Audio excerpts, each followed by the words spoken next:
Prepare for teleport!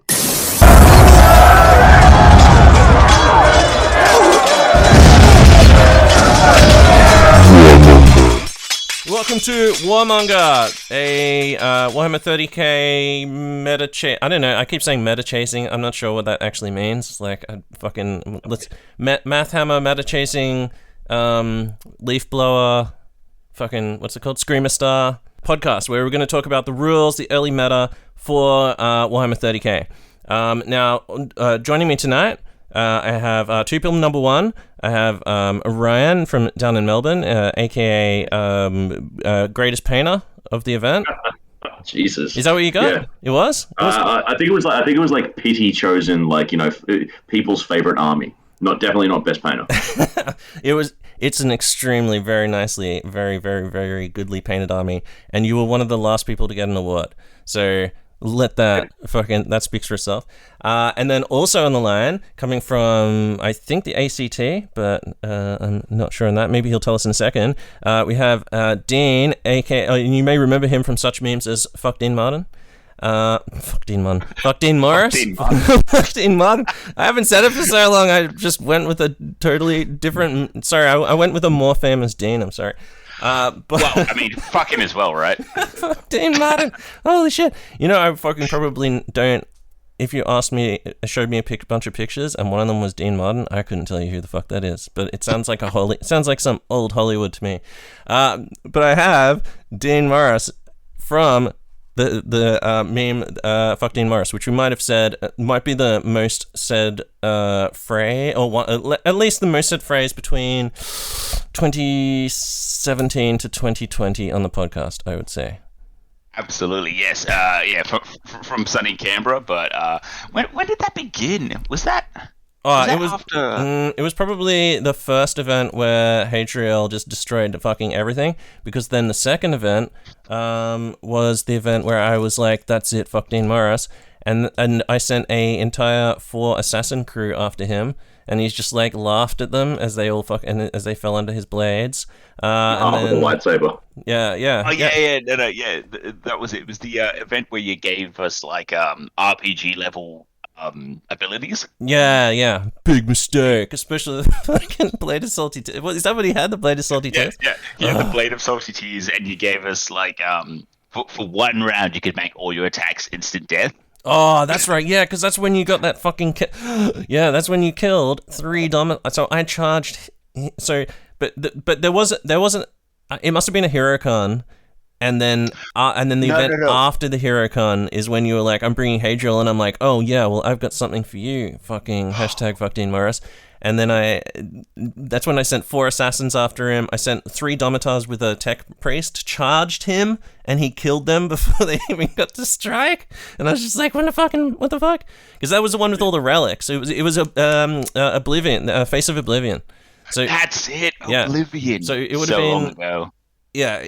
So it would have been a HeroCon the first time, and that's when Hadriel made his name. Oh, and you might have opened, was he at Open War? It was Oblivion first, because he killed the Domitars all in one round with the relics, and then HeroCon is when you sent all the assassins after. Oh, yeah, okay. Yeah, and I was trying to play my games, and out of nowhere, ever saw assassins and Vindicators were sniping at me, and I had to chase down every assassin and murder them. And Tim would like hover over and be like, oh, is he dead yet? Is Hadriel dead? Yeah. Has anyone shot him in the face, or is a fucking, someone with a blade you get no saves against stabbed him yet or anything? No, he just killed them. Like, killed them all. Just fucking chopped them all. They attacked. Fuck him. Yeah, it's so fucking crazy. I was just like, I couldn't, like, by the end of that event, or at least the second time, I was just like, what the fuck? How are we meant to fucking defeat this guy? Yeah, dude, I was literally like, I've got some assassins. I'll send some assassins after him. Each game, I'll send a different assassin. And then I was just reading through I pulled up one of those because back in those days, it was like a free PDF or some shit off Games Workshop page to get the assassin rules. And I was just like, oh yeah, blah, blah, blah. Read the 4 assassins. And then just flicked one page more, which was like, the assassin, like, quadruple of just like one of each assassin as a single fucking choice. As Lord of War or whatever. Yeah, the execution squad or whatever it's called. And I was just like, cigarette fell out of my mouth, and I ripped that page out of the book, and I was just like, yeah, this will do nicely. And I was just like, there's no way, like, surely he can't survive all 4 assassins. Maybe I just overestimated the person who I gave the assassins to. I can't remember who it was. Maybe they should remain nameless due to their failure. But yeah, 4 assassins. Hadriel didn't give a shit. So both of these guys are Dark Angels players. And there's always like good discussions on the Patreon page about the Matreon chat thing on Facebook about the rules going on in there, and we've had some good like Dark Angels discussions. Some of them X-rated, that can't be shared, can't be divulged. Recriminations have been had, all that sort of thing. But what we're going to do is we're going to cover the Dark Angels. First of all, I've got to shout out to the corporate Dirtbags. Sorry guys, number one, I forgot about you entirely last month, but that was because I was having all kinds of feed issues and like fucking losing my mind trying to release that episode, and I totally forgot. I'm sorry about that. But I'm going to shout you guys out now really quick. versatileterrain.co.uk. Get your bases, plates for bases. I saw some fucking really good ones at Necromunda. Our friend Peter had some really good ones. It had the name on the bottom and then a little plate above it with like the unit, the kind of whatever the fuck it was, the Necromunda character type. Stuff like that. The rings as well for putting on bases, very, very good. If you're into Titanicus, tons of good stuff there. Number 2, Grimdark Terrain. Now, Rudolph's just put out a fucking sick, like, as part of his, like, Docklands project, because who doesn't like fighting over Docklands? Pretty much every thing, every genre where you have giant robots fighting each other, there's some fucking point they have to come out of the ocean, and there's always just some docks there. And like, so if anyone remembers, all those fucking Japanese movies about atomic lizards and all that sort of shit. Godzilla, Pacific Rim. I'm pretty sure they're doing Godzilla. That too. Pacific Rim. Doesn't one of those robo guys pick up a whole like boat and just like double-hand it into like a baseball bat? Yeah, that's fucking shit hot. So basically, what I'm trying to say is you can recreate that using Grimdark Terrain. He's Rudolph's working on all kinds of awesome shit. He's got like massive docks and stuff. This new thing that's just come out is a whole bunch of boats, and they're like fully modular ships, so you can make like really big ships, smaller ships, blah blah blah.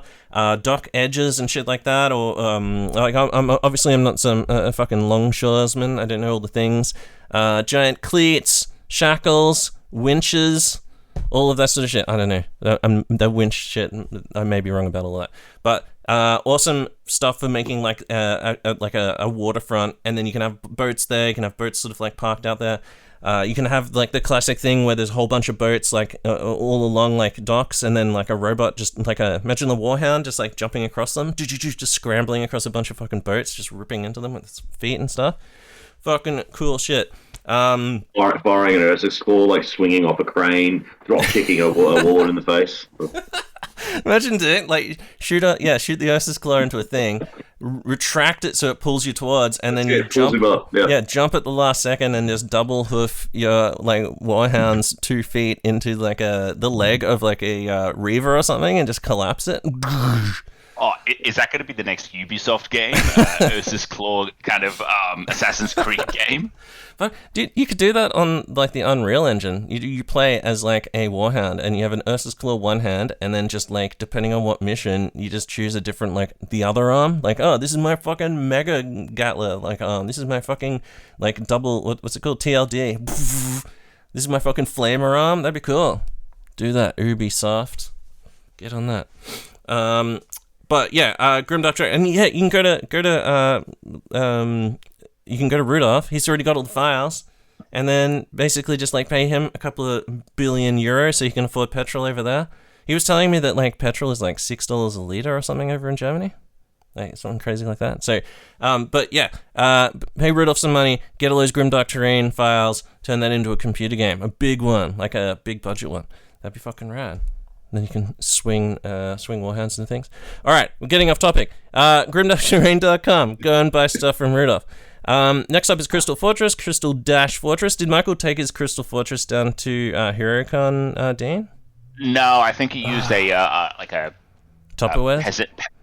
like a normal peasant case. Oh, okay. Yeah. He took it to Melbourne though, and we got to have a crystal fortress off, which was glorious. Yeah. Oh, you've got one as well. Yeah. Tell us about it. Like, tell us about how.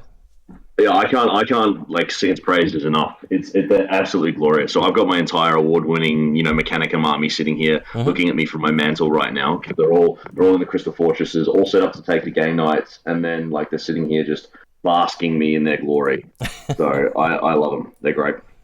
Yeah. Yeah, look amazing. Keep all your stuff safe, especially if you're like Michael and you have just like multiple cats in your house. Children. Yeah, children, multiple children. Wives, all the things that break your miniatures normally. Exactly. Yeah, grabby people just grabby hands. You keep your stuff nice and safe, and those boxes nice and sturdy. Black Label Painting, jump on Black Label Painting on Facebook. Hit up Dave, get a quote for painting 28mm Titans. I'm pretty sure I saw them doing some Titanica stuff as well. But like one of the sort of premium paint shops for painted Titans. If you've got a Warlord or a Reaver or whatever the fuck. The new one, the newest one with the big like dick gun on top. Those guys will paint the shit out of it for you, and they do a really great job. Skeleton Games and Terrain. There's a link in the YouTube, or search Skeleton Games and Terrain. And that's the Zim over there doing some 3D files and things like that. He runs Kickstarters and that sort of thing. And last but not least, Quartermaster. Jump on Quartermaster. All the templates are up for Horus Heresy. I believe the Mechanicum. The Mechanicum book is up now, or the list essentially. You obviously need to know what you're doing to use it. Like, it doesn't like build a list for you or anything like that. It's not Battle Scrub. But you just, all the templates are in there. You upload the template, and you can start list hammering. So it's, for me, it's like fucking an amazing thing, because like every time I have a concept or some sort of crazy fucking idea, you can just jump in there, add the character, add the equipment, have a look at the points, go, like, I've got tons of templates where I just create a template just to be like, oh, what are the differences between these two squads in terms of price? Rather than having to sort of like add it up on a piece of paper or something. And then just like, and then you can look at them, adjust, move things around, and decide which sort of unit you want to choose, or fucking, if you're gonna like a whole, like, oh, I need a fucking I need a melter bomb squad, which is the best one, or which one is the cheapest, or whatever, it's definitely like is it a melter bomb suicide squad or just a melter bomb squad? Really good for list hammer. So get Quartermaster on your iOS device. Okay, let's get into the fucking Dark Angels. So Dark Angels, aka the First Legion, their fluff came out in the last book, book 9, and like I got the Angels of Death Codex, 2nd edition Angels of Death Codex. Like, I think powerful. Yeah, like I think one of the first White Dwarfs I got. I think it was I'm always confused now because it was like over 25 years ago or something. But it was like either the first one was either the one with the assassin and the warhound in it, or it was the one with the where Angel of Death just came out. So I remember like getting that and being like, oh my god, this fucking book, I must have it. They're doing such a great job fucking talking it up. So I went and got the book. And the first army I ever did was Dark Angels for 40k. And I really like their sort of the idea behind them, like, oh, they're like spooky night guys, and they sort of like expanded it through in the books and stuff like that, the heresy books, novels and stuff were a bit of a fucking like, especially the first one, like Descent of Angels. Like, anyone back in the day who read, well, not anyone, but lots of people such as myself and most people I know read that book and were like, what the hell was that? Like, yeah, it's probably better if we just pretend that they were never written. Yeah. The Luther book, so credit to Gav Phillip where it's due, the Luther book that he did as part of the character series is actually what like Descent of Angels and Angels of Darkness should have been. It's like an insight into what life's like on Caliban, what the knightly orders were like, what the beasts were like, all that stuff that they kind of tried to cover off in the Angels, whatever it was called, Descent of Angels or something. Like, it's done really well in the Luther book, so check that out, and then just pretend those two never happened. Yeah. Well, I'll tell you. So that's what happened to me. I just went, no, fuck this. Like, Dark Angels. Like, I like them in 40k. I like the idea of them because of the Fallen and all that. All that shit. But then when it came to 30k, I was just kind of like, read that book and went, oh well, I guess they don't do anything anyway, fuck them. They were then like the last criticism. Yeah, they were then like the last Legion, because they didn't get to fucking Terror, so everyone's always just like, well, whatever, like, but so even though they were the last Legion, I was always just kind of like, oh well, you know, fucking, I don't give a fuck. But after I read that book 9 and read their fluff, and like they got their full Legion fucking write up, in the same style as all the other Legions, and then the fucking Thramas, Thramas campaign where they Crusade. Crusade, where them and the Night Lords just have this fucking insane mega war, and the Night Lords like totally clown the shit out of them a bit, and then they fucking like, but like, you know, any other Legion they would have just pulled apart, but the fact that like, you know, like 100 Dark Angels are worth like 400 fucking Night Lords. There's just this insane fucking war. The fluff about their early period where they were basically like just like the first fucking however many thousand dudes they raised, and the Emperor's like, okay, so you're gonna basically do all my fucking sweeping under the rug shit. Go kill the Thunder Warriors for me. Yeah, Fuck 'em. Yeah. He's the best weapons I can give you to take on absolute psychos. Good luck. Yeah, he's like, so the rest of the Legion, he's like, okay, come in here. Okay, come, shut the door. Okay, so the rest of the Legion, I'm gonna give them bolt guns, but you guys, everyone just grab a plasma gun, okay? that's the trick. The trick to winning the winning wars. Here's a cancer gun. Go have fun. All of you because you're gonna need it. Yeah, and it's a plasma gun. Here's a plasma gun, but it doesn't get hot. So like fucking all the other guys, they don't have that many plasma guns, and when they fire them, sometimes it kills them. But you guys, don't worry about that. We're gonna have this plasma that's like fucking. It's gonna be the best shit. They were the first Legion off Terra. They went into the asteroid field and had some fucking insane like mega war against aliens that were in there, and like that's why their armor's black. Because we were always like, oh, why is their armor black? Why? And it explains because they had this insane like night war in like this huge asteroid field, whatever the fuck it's called, around the Sol system.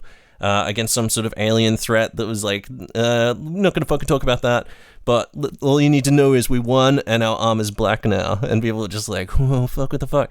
And then through the Crusade, they're like the fucking secret fucking bagmen, like, I think if you read between the lines, I think that they were used to fucking exterminate Necron worlds. Yeah, 100%. Well, and I would argue one of the missing Primarchs as well.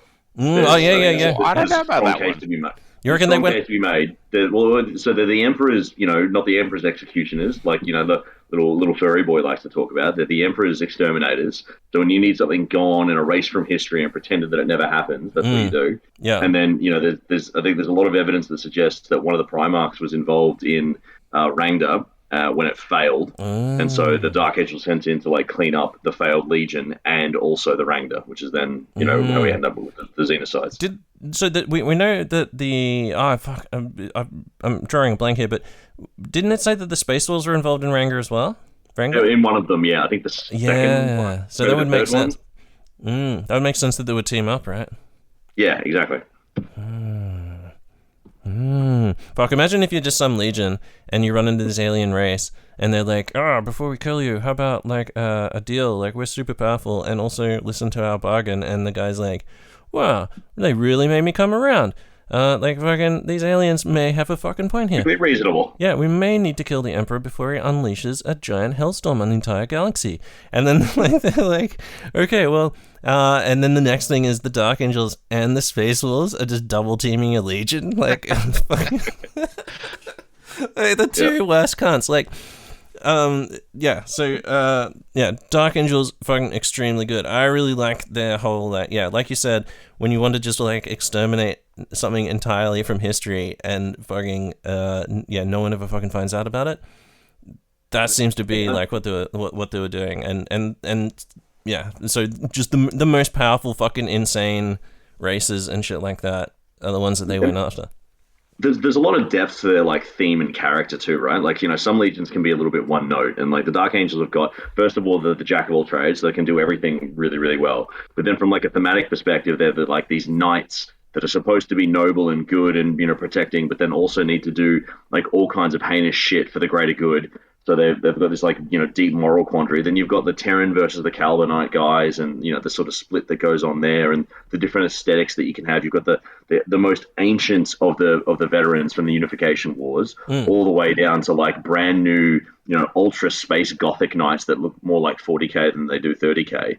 So there's a whole heap of things that you can choose from. Not to mention the hexagrammatron and the hecanistica and all that kind of different ways of like, but spreading a bit of flavor into your force. So they're obviously I'm biased, but they're like, for me, that one of the things that really draws me to them is you can no two Dark Angel armies need look alike. No two Dark Angel forces need to have the same background or the same theme or the same concept that they're pulling on. There's plenty of ways of expressing them, which is pretty rad. Yeah, but I like to make my army out of all just the best shit though. So I mean, what about... Well, you've already done the 20th Legion review, mate, so we could probably just stop the series now. Okay. That's true. I've got to say, like, I haven't read any of the fucking novels since, like, I read through that Angels of whatever the fuck, the Descent of Angels. So I don't know anything about the novel fluff, but just going off the fluff from book 9, like, they don't, like all the fucking, like, oh yes, pray thee, bring thy sword, boy, all that shit, like, that fucking doesn't, there's none of that in the Black Book. So, like, the way it's explained in the Black Book is way more just like it doesn't give a fuck about all the heraldry and all this other dumb shit. It's basically like, here's all the secret fucking chambers, this is how they work, blah blah blah. So yeah, like, you can I like the idea of, like, because it is, remember, historical recreation of historical future history. You can have like the like two different versions of like what the people believe the Dark Angels are as well, and that sort of plays into their whole like murky fucking beginnings and shit as well. So yeah, so it's good. It's like the Loyalist Alpha Legion kind of thing. Like who are the real traitors? Yeah, they're like the Loyalist Alpha Legion. But they didn't fuck with everybody like the Alpha Legion. They weren't sending dudes to other legions to like pretend to be them and shit. Like they were just like super fucking sneaky. They kept their fucking mouths shut and they just fucking like got shit done. Yeah. Well, that was a key theme in the Lions novel as well. Like that it's all about, he doesn't like he's like Horus. He's the this amazing strategist and conqueror and whatever. Except Horus needs the praise. He needs the glory. Yeah. Whereas the Dark Angels don't. The Lion doesn't. It's just about getting the fucking job done. Which is pretty pretty badass. Yeah, 100%, and you can kind of see that in like the hexagrammaton and how the different like wings work. I actually really like the fluff with regards to the Legion and that. Like, you have like voted lieutenants who run the show for whatever period of time. It's not just I knew the Primarch when he was a child, therefore I'm running the show for 1,000 years. It's it's the best dude at the time as voted by his peers. Yeah. It's like at the thing that we need right now. We don't give a shit about your Stormwing stuff right now. Yeah. Now's the time for Dreadwing. Break out the cancer weapons. Let's go. Well, and they're like, oh, fucking okay. So I've studied the situation and the way that they're dug in this asteroid, and blah blah blah blah blah blah. What we need to do is use the hecanistica, fucking or whatever the fuck it is, the Order of the Broken fucking Sunday or whatever. And then they're like, okay, who's from that order? And then it's just like one guy at the back. He's like just a basic plasma gun guy, but he's like, yes, but I'm in this secret order. And he just like walks all the way to the front of this huge parade. And he's like, okay. And then they look at him and he's got like one mark on his knee pad or something that shows that he's of this fucking totally obscure order. And they're like, okay. And he's like, yes.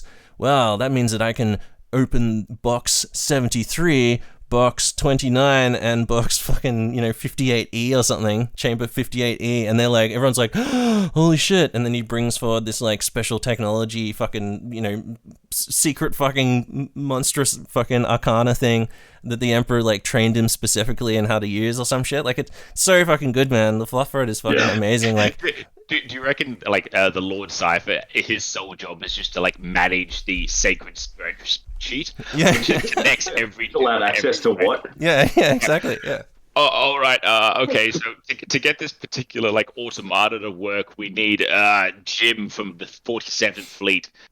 Yeah. Or if he's dead, then his 2IC, definitely grab him. Yeah. So Lord Cypher is the only one who knows how to do index match. He's the only one that can actually get the lookup tables to work. Yeah, exactly. Yeah. For God's sake, find brother Dean Martin and grab him. Yeah, that shit's amazing. And then Lionel Johnson coming in on top of that is just like another fucking psycho thing, because he is probably like one of the greatest weapons in the Legion as well. And I really like the way, especially in the Thramis Crusade, it's sort of like it's sort of that's how he sees himself, as just like he's just like, I'm just a weapon to be deployed. Like the Legion's doing the shit, and then I deploy myself like here because only a Primarch can get into the core or whatever, or like especially. When they invade that fucking when they invade, like, is it Ulan, the fucking the Forge world that can travel through the fucking the Unicron. Unicron. Ulan something. Ulan. No, it's not Ulan Barter. That's a different place. It's something like that. Here, I'm never gonna find it. Yeah. It's a fucking amazing. And then basically he's like, okay, well, let's deploy like, fucking whatever it's called, like tactic fucking 73A class B or some shit. And everyone's just like, and then like all of the just living fucking Dark Angels on the planet just get back on ships and go back up into space, and then they fucking just drop this giant like part of the ship, just like breaks off and like floats down and like lands in the fucking city, and then all those like Silica Animus guys get out, and he's just like, Incendio guys, and he's like, that's what Tactic 73B is. It's just me and my fucking like, and these 8 fucking like terror robots, and we just like go on a killing spree, like just fucking totally lose our minds. And that's how they like purge that fucking Forge world, make it, and then it flies away. There's something very cool about like that they're the Legion that's entrusted with all this shit that like none of the other legions even knew about. Like the Incendio like battle automata, like the horrid, what do they call it?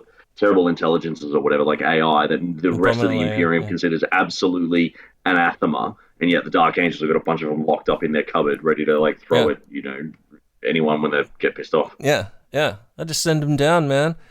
So much good shit. And then Lionel Johnson as well, like he's got one of the best descriptions of the line about how his what was it, his like focus and sheer force of will. Sheer force of will is made him more terrifying than even more inhuman than the rest of his brothers. That's right, even more inhuman than Magnus is what they said. I'm pretty sure. It's like, holy shit.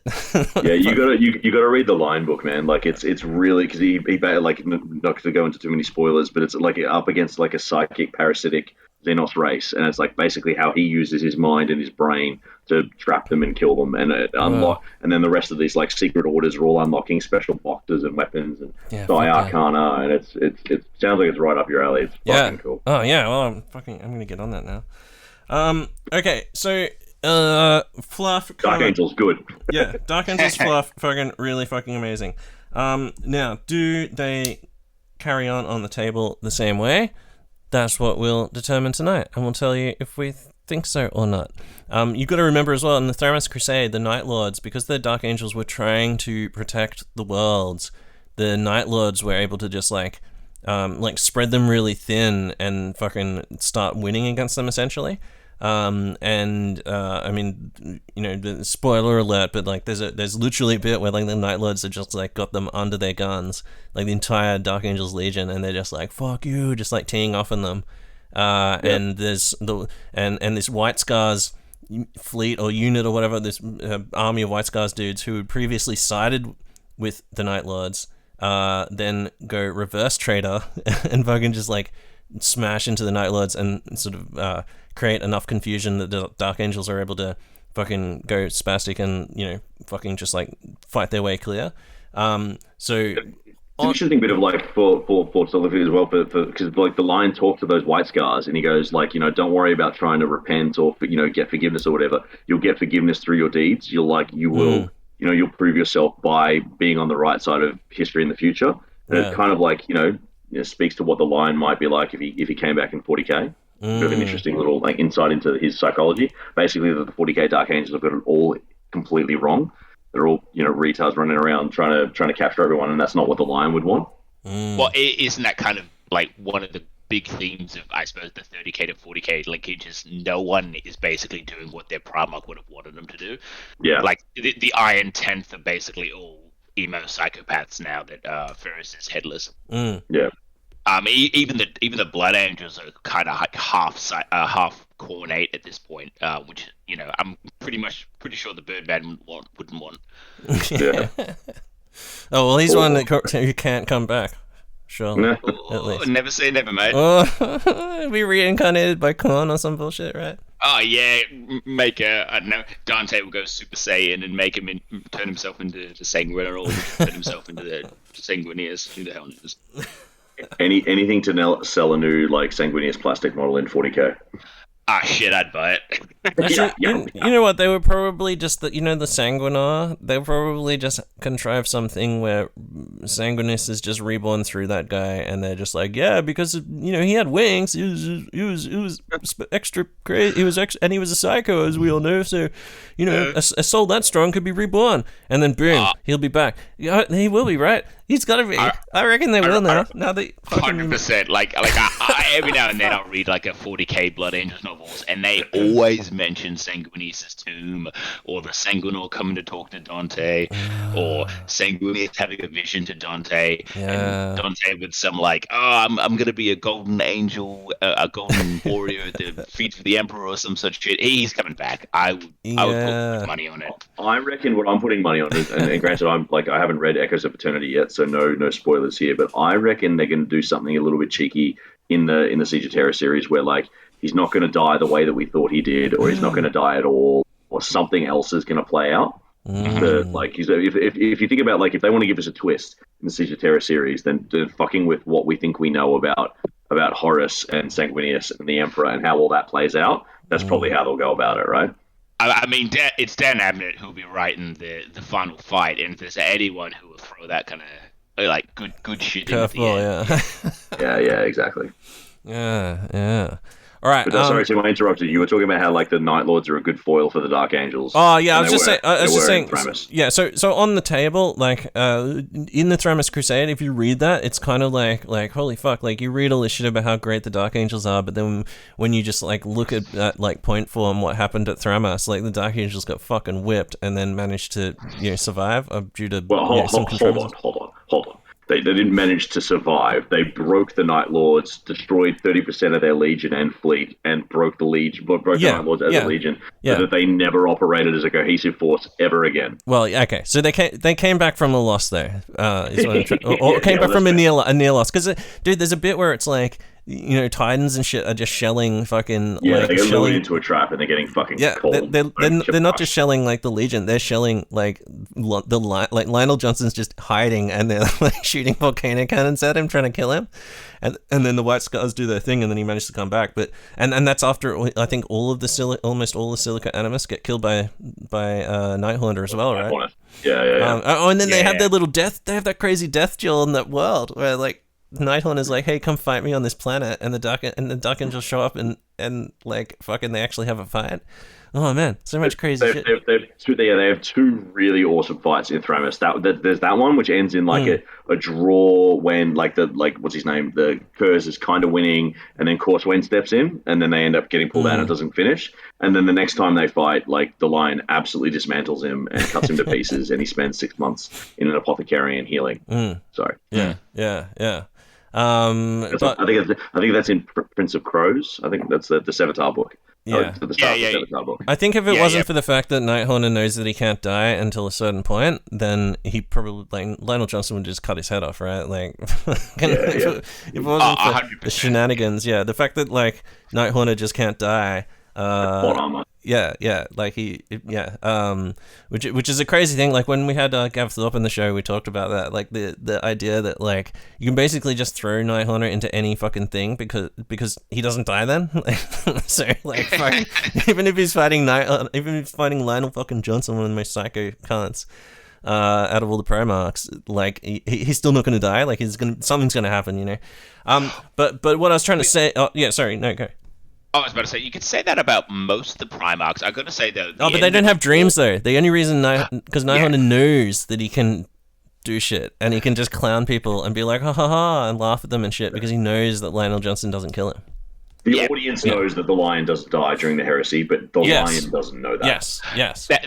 That's very fair. I suppose, you could say the same about Sanguinius as well. Yeah, exactly. Yeah. But what I was trying to say at the start of all of this, like, excellent fucking free content, is that the on the battlefield, Dark Angels, I think, even fucking 3 or 4v1 Dark Angels, because of their just like all the crazy fucking like strategies and all this training and especially their equipment, I think they're like really like a match for most legions. Just fucking like if you took 100 of each legion or whatever, Dark Angels are going to be like, they're packing so much more firepower.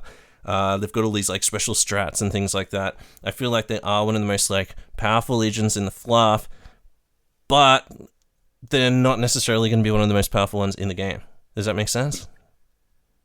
Yeah, well, and I think that's fair. Like, you can't, if they were as powerful, like Space Marines in general, right? If they were as powerful on the tabletop as they are in the fluff, then it's kind of boring and shitty and not fair. Yeah, and once again, like, I mean, there's a couple of legions who, like, even in their own fluff, they're a bit average. But like Space Wolves, for example, during Prospera, were just insanely good. And like Thousand Suns were getting their shit kicked in. Even though on the table, it's probably going to be going that way anyway. And there were fucking thousands more Space Wolves than Thousand Suns, I guess, as well. Yeah, and they had Custodes, Sisters of Silence, everyone else stepping up. But yeah, so let's cover the Dark Angels rules. I'll quickly just like run through their basic Legion rule first, which is like, guess what? There's 6 different Legion rules, and you have to choose one for each of your units. So that's the surprise there. They gain a special Legion Centurion called the what's his name? The fucking Paladin of the Hecatonistica. And then they have Arsenal of the First Legion, which is, all the Dark Angel special weapons, which we'll cover in a second.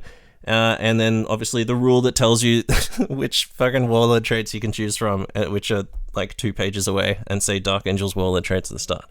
Always makes me laugh every time I read that every time for each legion, and I'm just like, fuck, why did I bother reading that? I know exactly what it is.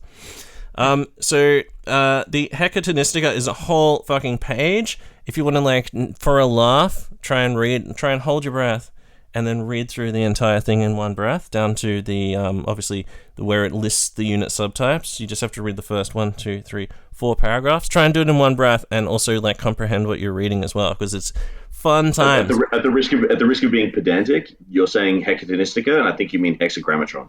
No, there's 2. Sorry, there's Scions of the Hecatonistica, and then there's also the Hexagrammaton. So what are the differences between those, Ryan?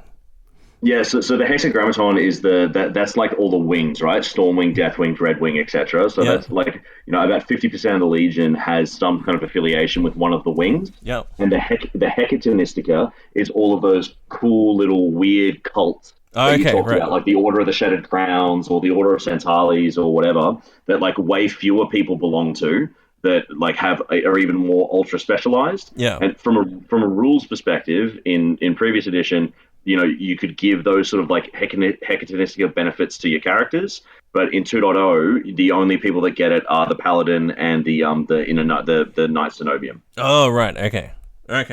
So Hexagrammaton is what you mean. Yes, Hexagrammaton. Okay, so there's 2 different things. The Ryan just explained. So this is the Hexagrammaton unit subtypes that I'm talking about on page 151 of the Astartes book. It's a whole lot of reading there. It's about 300 or 400 words. But basically what it comes down to is each of your units has to have you give them one of the wings as a subtype. Stormwing, Deathwing, Dreadwing, Ironwing, Firewing, Ravenwing. And they gain that unit type, that subtype. Now you can also give you can give a different one to each unit, or you can choose one for your unit. You can then choose a different. So what is it? Tech Marines and Apothecaries and Tech Marines have to have the same as the unit they join, but independent characters can have a different one and then can join the unit, and then you have to choose which one you want to use. That's true, yeah. but it specifically says when you choose the Apothecarian Detachment or Tech Marine Covenant, you can choose different ones for the guys inside that unit. They don't all have to be the same unit, but then they split up and join the other things. And there's like fucking 200 words on how that works. So that's why it's so fucking long. It's just like this insane fucking thing. So now I believe it's each. So if you have a unit which contains more than one hexagrammaton unit subtype, or model with a different subtype. So you might have an Iron Wing. That's a bad example. You might have a Stormwing tactical squad joined by a Tech Marine who has the Deathwing unit subtype. No, you can't do that. It wouldn't be a Tech Marine. It would be a Chaplain. So your Chaplain's a Firewing, and your tac squad's a Stormwing. Yes, that might happen. Okay, so that would then have essentially you've only got one of those subtypes, and you choose that at the start of each. Is it phase or turn?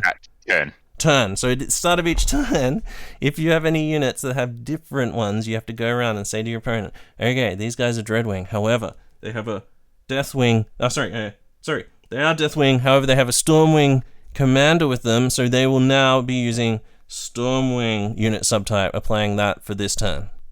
And then I'll keep you updated on that. So it is kind of confusing. How did it work previously, Ryan? Was it just you stacked? You could stack, and it was it was pretty. I mean, it was cheeky, but also awesome. But I mean, in the previous edition as well, like there was real haves and have not. So like Firewing was spectacular. It conveyed hatred character, which meant that pretty much all your apothecaries always had Firewing, and there were like mini chaplains in all of your squads, out giving hatred to everything. And then so then you would give them your attack squad Stormwing or something else, and then you're combining the two. Yeah. So it was a bit nuts, and also in fairness, from like a fluff perspective, the idea of the hexagrammaton is that you kind of follow one particular style of war at a particular time, and the idea is that like in a squad of say 10 tactical marines, you might have a Raven Wing guy, a Fire Wing guy, and an Iron Wing guy, and that might be it. I go, all right, boys, it's time to be Iron Wing. Here's how we be Iron Wing. Let's go, and then everyone's Iron Wing for a little period of time. That's kind of how it's logically supposed to happen. Yeah, I think rules wise, it's probably a fairer representation now than what it was before. Yeah. So previously being able to stack, you would just like, okay, so let's just go quickly off, say Stormwing and Deathwing. One of them gives you a bonus for shooting with certain weapons. One of them gives you a bonus of close combat with certain weapons. You would just have them stacked. Now what you would do is you would, when you're obviously at shooting range, you would say I'm staying Stormwing. And then when you're close to the enemy and you're like, okay, cool, I'm going to shoot this turn, but I'm also going to assault. Assault will be more decisive because I'm fucking tooled up with all these fucking tyrannic greatswords. You would then choose the Deathwing and say, this turn I'm going Deathwing, and then that gives you your bonus to the close combat phase. So very interesting. You're also going to have a lot. Like you're also going to stack a lot less now because now that apothecaries and tech marines and all that kind of stuff have to match. Have to be the same. The only time you really get to bring multiples of a wing is with an independent character. Yeah. And and I guess you need to plan like your apothecaries and tech marines if you're taking those. You have to plan which units they're going to join at the list creation phase, so that you remember to give them the right hexagrammaton unit subtype. And just imagine them joining the unit, and then that unit they have to have the same one essentially. That's probably an easier way to imagine it. But you can read through all the complicated wording for that. So I'm going to quickly just rattle off these subtypes and what they do, and we can have a chat about them. So the Stormwing unit subtype is +1 to hit when rolling to hit as part of a shooting attack, including during a reaction with a bolter, combi, bolter, or bolt pistol. That seems pretty good, right? It's like a small portion of the Imperial Fist one. Poor man's Imperial Fist. It doesn't translate to as many extra wounds as you think. Like 10 men, like rapid firing, 20 shots, that you go from doing 2.2 wounds to doing 2.5 wounds. Like that's it. What? No. Oh, no, sorry. No, 2.2 to 2.7. I've got the spreadsheet in front of me. What? Oh, nice. I was about to say, having +1 to hit with like a big squad of bolted Marines does become quite telling, but it's free extra bolter hits. It's not going to change the world. I think that's the key. Is it's like why not throw this on your tactical marines, right? Like it's not like it's changing the world. It's not blowing anyone's socks off. But like, who's going to say no to a couple of extra hits with bolters? I'll tell you what, especially with few of the Legion. Yeah, I really think that should also apply to Volkite charges and maybe just Volkite weapons. That'd be very spicy. Yeah, but it's also worth calling out that the combi bolter is only the combi bolter, so it's only like the standard one that you get on Terminators. It's not like combi melters or combi whatever. Yeah. Yeah, I guess the point that there is, though, when we're talking about these, although none of these are individually as powerful as any of the other Legion rules, I don't believe. I'll stand by that. Remember, that's why we wanted to talk about the about being able to swap them. So remember, like being really reliable in a game, very good. High movement, very good, and also versatility, also very good. So it's like the triangle of fucking whack is just like super reliable, versatile shit. Yeah. So Stormwing subtype. So yeah, your bolt guns. You're going to use that when you're sort of at bolt gun range, obviously. However, the next one is the Deathwing unit subtype. All models in a unit under the effect of this Hexagrammaton unit subtype gain +1 to hit when in an assault when using chainswords, force swords, power swords, tyrannic greatswords, Calibanite warblade, charnable saber, and paragon blades. Or any close combat weapon modeled as a sword. So if you're a Dark Angels player, don't go putting axes on your shit. Or daggers. Just extend a dagger. Say it's a little sword. It's a short sword. In addition, a model with the vehicle type gain +1 strength to hits as part of a ram attack. Because we all know Deathwing fucking don't stop. They just put their foot down and fucking keep driving. Has anyone actually done any ramming in the game so far? I've never seen it.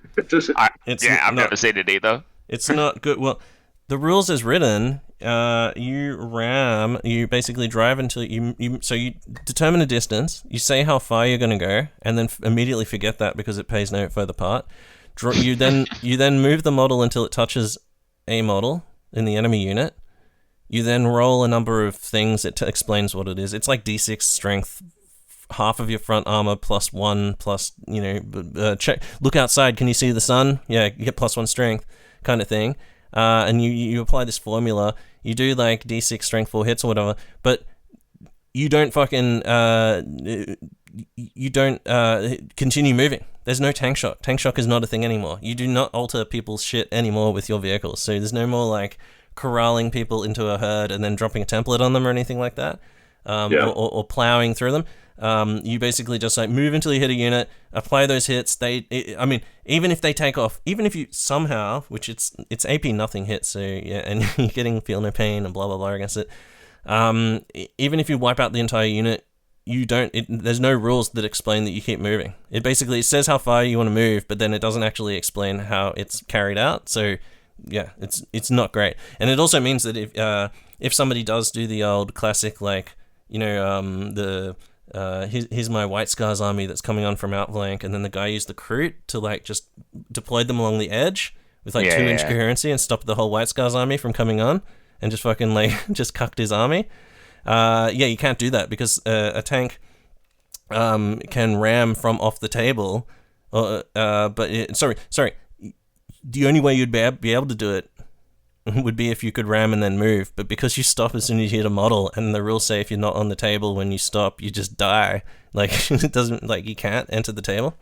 So if you're doing like a massive tank outflank and someone Kroot lines you, rules is written, you're just like, okay, well those guys just saw the Kroot and turned around and went back to base or something. Bye and move. Bye. Oh, bye. So ramming, what was it? +1 strength to ramming. So there's a formula for working out how ramming works. I'm being a bit no one cares about that. It's the +1 to hit with swords, right? Like this is our old master of the blade rule. Yeah. And for mine, like we'll talk about the rights and stuff later, but this is the best of our hexagrammatons. Like +1 to hit in close combat with chain swords, with power swords, Calibanite warblades, tyrannic great swords. It's all pretty fucking sweet. Yeah. This is the combat hexagrammon to use. Yeah. Absolutely tactical squads, better off with Stormwing. Your tanks are probably better off with Iron Wing, as we'll go ahead later on. But for your death, dealing out death in close combat, and to be honest, most of your special units, it's going to be Deathwing.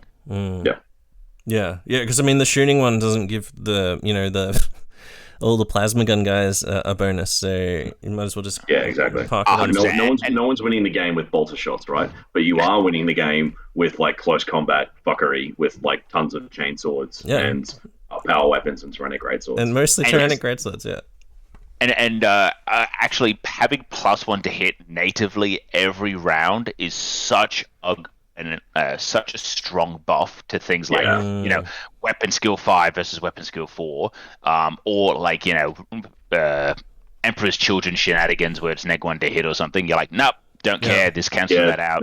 That's a great call out, right? That this isn't dependent on charging or on being charged or the first round of combat or any of the stuff that like Blood Angels and some of the other legions get hamstrung by. Like it's just flat out all the fucking time. You're always +1 to hit. Thank you very much. And it affects the weapons you really want it to affect, being Tyrannic Greatswords and Calibanite Warblades. Sorry, Calibanite? Yeah, I mean, I think Calibanite Warblades are a bit, whatever. We take them for fluff reasons, but Tyrannic Greatswords finally are now, yes, very good. 100%. Like, shit. Well, we'll get to those, but we'll get to that, spoiler alert, they're fucking apeshit. So the +1 to hit really big, especially in this edition where the hit chart is so fucking crazy.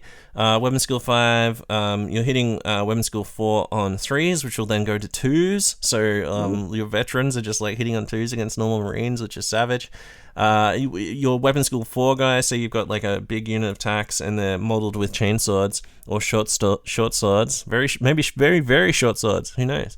Getting +1 to hit, it goes from only hitting on 5s to hitting on 4s against dreadnoughts, and then with all those shred attacks, if they're a chainsword, for example, very very good. So just a blanket +1 on all of those weapons, and then the fact that you can basically give everyone in your army one of those weapons, like or a lot of them.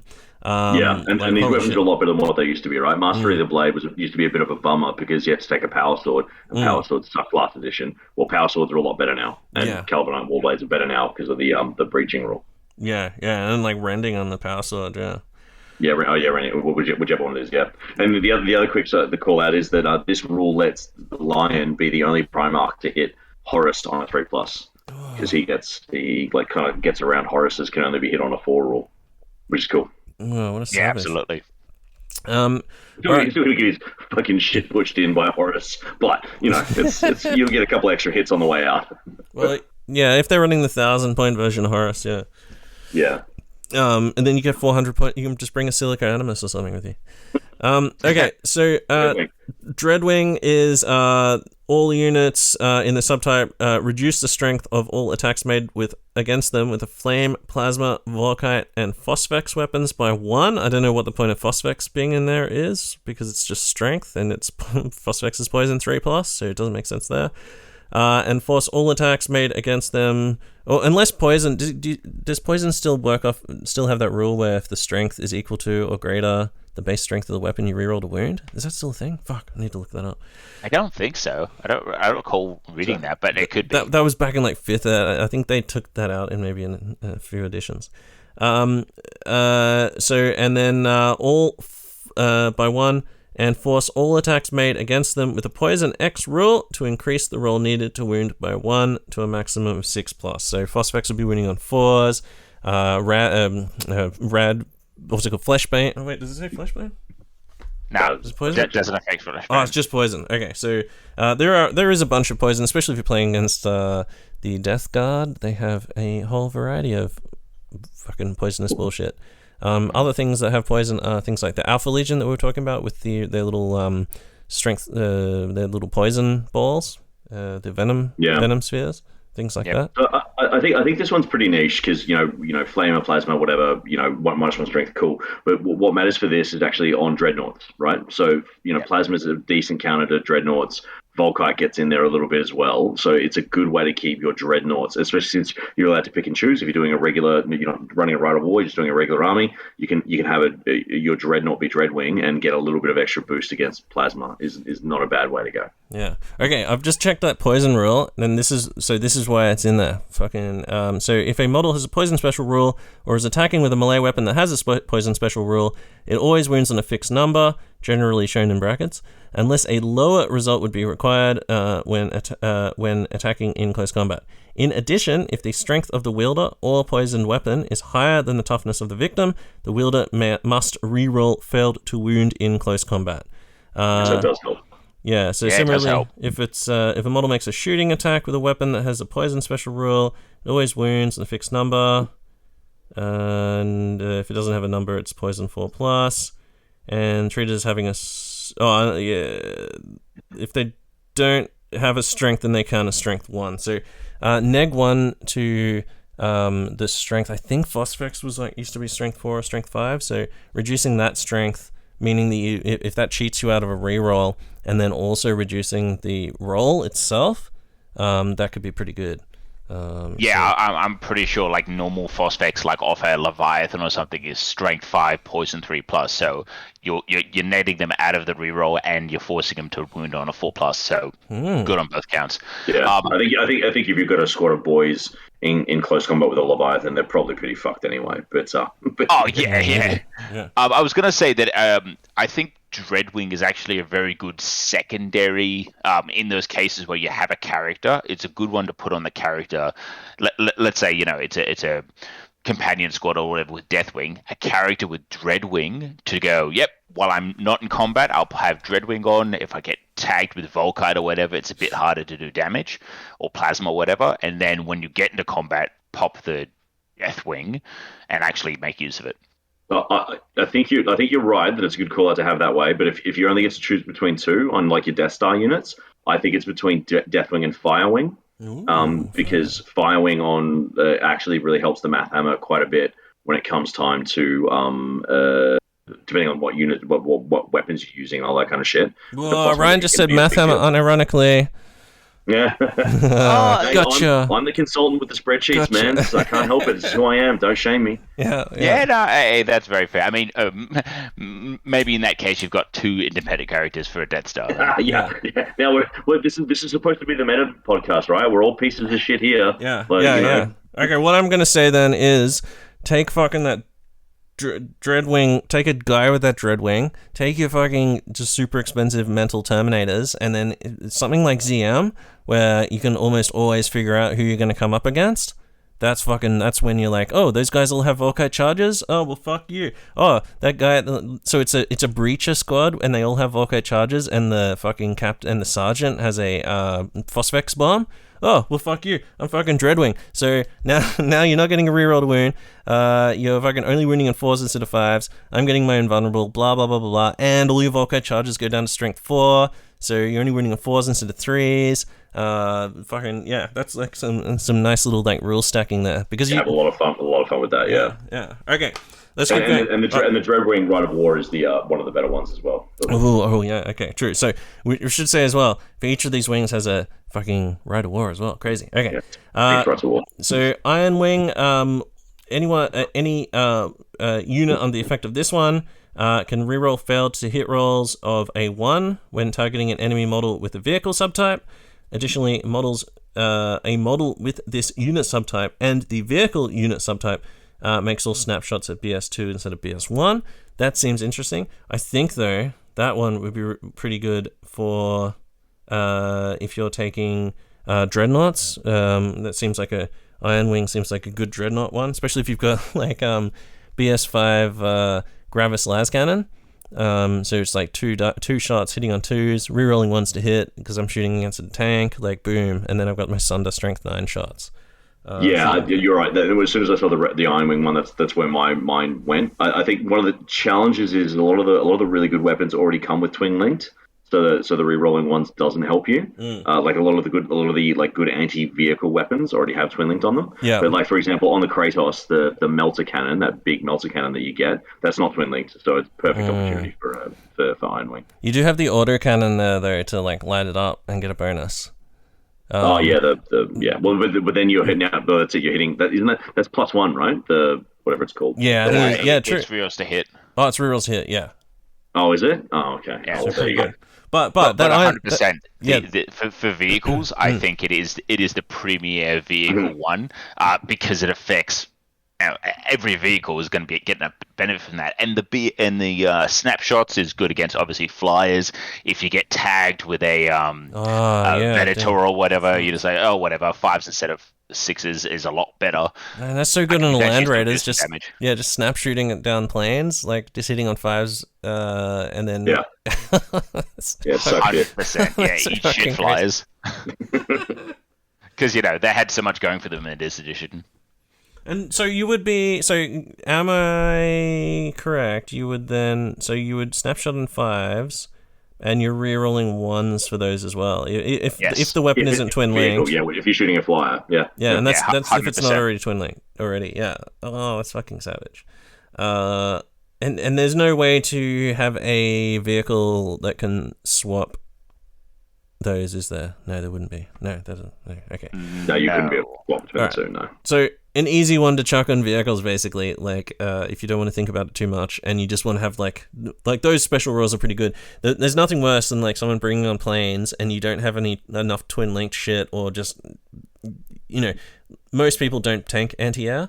So you rely you got fish for 6s. It's bullshit. So a lot of people rely on just like, I'll just fucking, if a plane comes on, I'll just use my Land Raiders twin link las cannons and just until I get a hit, and which will almost certainly fucking destroy the plane, like a light aircraft or whatever. But yeah, hitting on 5+, very, very good. Okay, next one up's Firewing. All models in a unit under this Hexagrammaton unit subtype gain a bonus of +1 to wound when attacking a unit that includes at least one model with the independent character special rule. Whoa, so wait, +1 to wound when attacking. So that's shooting. Yep. That's fucking close combat. Yeah. Oh man, pretty good for It's a fairly significant downgrade from what it was last edition, but the thing that, I mean, as you say, it works in 2 phases. I think the thing is it's not going to proc very often, because most of the time when you're fighting a unit that has an independent character in it, you're doing it with a weapon that wounds on 2+ already anyway, because it's either a Tyrannic Greatsword or a Thunder Hammer or something like that. So it's not actually as exciting as you think. But it is free, so and remember, that's true. Remember this is the Legion rule. Down to the call out is I was super excited about this Hexagrammaton for a long time, because I thought it worked to boost like rending and breaching hits. So I thought it meant it could turn your Tyrannic Greatswords into proccing on a 4+ instead of a 5+ for breaching and instant death. But apparently that's not the case. No. There's a rule that specifically says that whatever those values are those values. So native rolls essentially. Change. Yeah. Okay. Bastards. So just remember though, like the like when we're talking about the Ironwing subtype, it's pretty good. You get the snapshots, you reroll ones when hitting other vehicles, blah blah blah. Imperial Fist get +1 on fucking like 57 weapons or something. So and they get that for free on all their vehicles. So you're getting at least you're getting this for free on your vehicles. Firewing sounds pretty good. +1 to wound. It is really good on something like a heavy bolter squad, a rapier team, quad fucking heavy bolters, something like that, where you're normally hitting on 3s but suddenly goes to 2s. That's just like math hammer wise, like 3 of those rapier quad. It's like fucking 8 shots per one, right? So 24 shots hitting on 3s, wounding on 2s. That just adds up. Just that's why Volkite Culverins are so good. Just like fucking huge way to fire. And remember, it is independent character special rule. Now, something that could be good for that would be snipers and things that have precision shots. So you get all your precision shots, and then all those precision shots are getting +1 to wound against the independent character in the unit. But then the independent character of the whole unit, right? So long as the unit contains an independent character. Like everything's +1 to wound. Oh, true. So, yeah. And actually, what I said is fucking ridiculous anyway, because you don't want that guy to die straight away. You want to just like tee off on that unit so that he's a Yeah. last man standing, and then just snipe Exactly. him. Yeah. Well, in my excitement to shit on the rule, like I completely skipped over how fucking good this is with like Seekers and Nemesis Bolters, because those are because what you want is like a Nemesis Bolters, whatever that is, strength 5. Well, now it's not winning on 3s, now it's winning on 2s. Yeah. That's a big deal. I was thinking for my Seekers, because you've got the 4+ precision shot off the Seeker, and then followed by their Scorpius shot is strength 5, which goes to a 2. So yeah, Seekers with those, just the basic bolter, really good. And I mean the Kraken bolt is winning, which is the 30-inch range, or 15-inch rapid fire, is winning on 3s against just normal Marines if you just want to like spray down more heavy firepower. Okay. Actually, I was about to say, I actually reckon destroyers are a really good one for this as well. Think of like jump pack destroyers dropping down right behind a unit, an independent character, opening up with all their bolt pistols, suddenly going on 3s to wound. Their rad missiles needing 3s to wound as well. Oh, so no, they're flashbang anyway, aren't they? Yeah, they're flashbang. Yeah. Yeah, but in combat, rad grenades drop them to usually toughness 3, and then firewing brings you to wounding Marines on 2s. Yeah. In close combat. Yeah. Which are re-rolling because it's with chainswords. 100%. Yeah, 2s to wound with rerolls. If you're trying to great slots, yeah. All right. Automata, right? Like, like a Archmagos. Mechanicum. But there's no point even talking about that because you're never going to play anyone who's playing Mechanicum anyway. What does it matter? They don't exist anymore. Did you know what that means? That means if you charged a unit that had a Archmagos in it and just say it had fucking 5 Castellax, you would be hitting on 3s. You would then be using rad grenades to drop them from tough 6 to tough 5, so you're wounding on 3s, and then this +1 to wound against the unit would be wounding on 2s with Tyrannic Greatsword, which is, and then you've got that 5. Okay, we'll talk about Tyrannic Greatsword. We're doing lots of sizzle for Tyrannic Greatsword, but I think it's definitely worth it. Okay, let's do this last thing in the Dark Angels, in the entire Dark Angels rules. Yeah. That was the greatest thing the Emperor gave to them. It's just like, also have like thousands of these fucking like swords. Fucking awesome swords. They just cut through else anything. can have them. Yeah. Hey, here's a sword. What if we just made it really fucking huge? Yeah. What does it do, Emperor? And he's like, cuts through fucking anything, mate. Be careful. Yeah. All right. So, man, just another blow to Legio Cybernetica, right? Yeah. All right. Ravenwing. Let's get through Ravenwing because I think we'll be talking Tyrannic Greatswords very soon. So Ravenwing is all models gain +1. Oh, sorry. I'll actually read this one. So all models in a unit under the effect of this hexagram uniton subtype, other than models with the vehicle unit type, add +1 to the distance moved when the unit runs, and models with the cavalry unit type may also reroll any failed shrouded damage mitigation rolls. I think that is very good if you're a Ravenwing guy, like rerolling shrouded, like rerolling damage mitigation. Fucking, there's not much shit that allows you to reroll damage mitigation.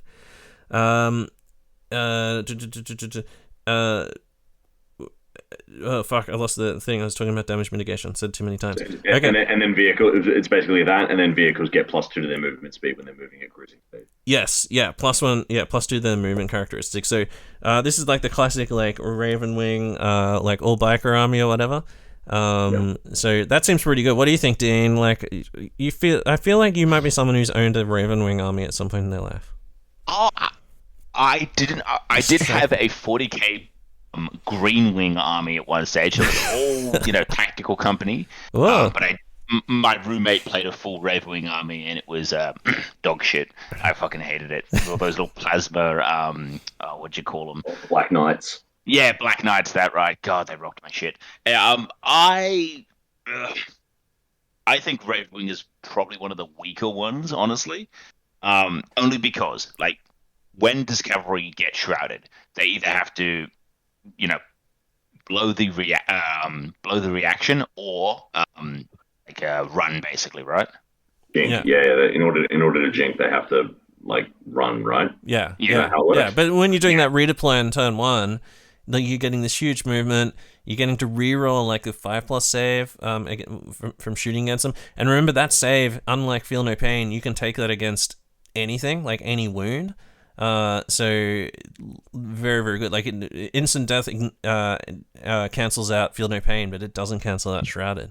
So reroll 100%. like a 5+5+ is better than a 4+, as my years in Warhammer Fantasy people have told me that a million times. So I mean, getting 55%, not 50%. Yeah, like let more than half of your dudes who died don't die. Like it seems pretty good for a reader play. And then on the next turn, if you don't manage to get to where you want to do, you can also evade.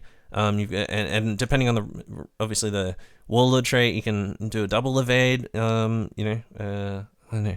Seems decent to me, but and remember you can stack as well. So I mean, you might just want that just for the first turn, just to keep your guys, your big bike swarm alive. And if you're thinking of doing a bike swarm, there's White Scars and Raven Guard.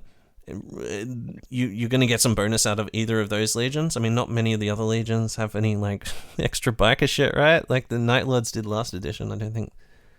Did they get like? Well, they'll still suit them now because they're whatever it is, it's bulky, right? It still helps talent for murder now, doesn't it? Yeah, 100%. Oh, I guess so. Yeah. So there is that, but they had. Remember that they had like a biker rider war where you had to take librarians on bikes or something. Am I imagining that?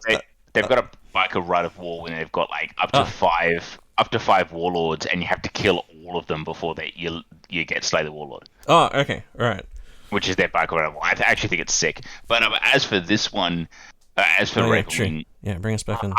I can see some use, so I'll probably take it on my land speeder, my double grav land speeders, because that first turn, as you say, I'll turbo boost up, get the reroll damage mitigation. But like the problem is, in order to get it, you either need to blow reaction or not shoot.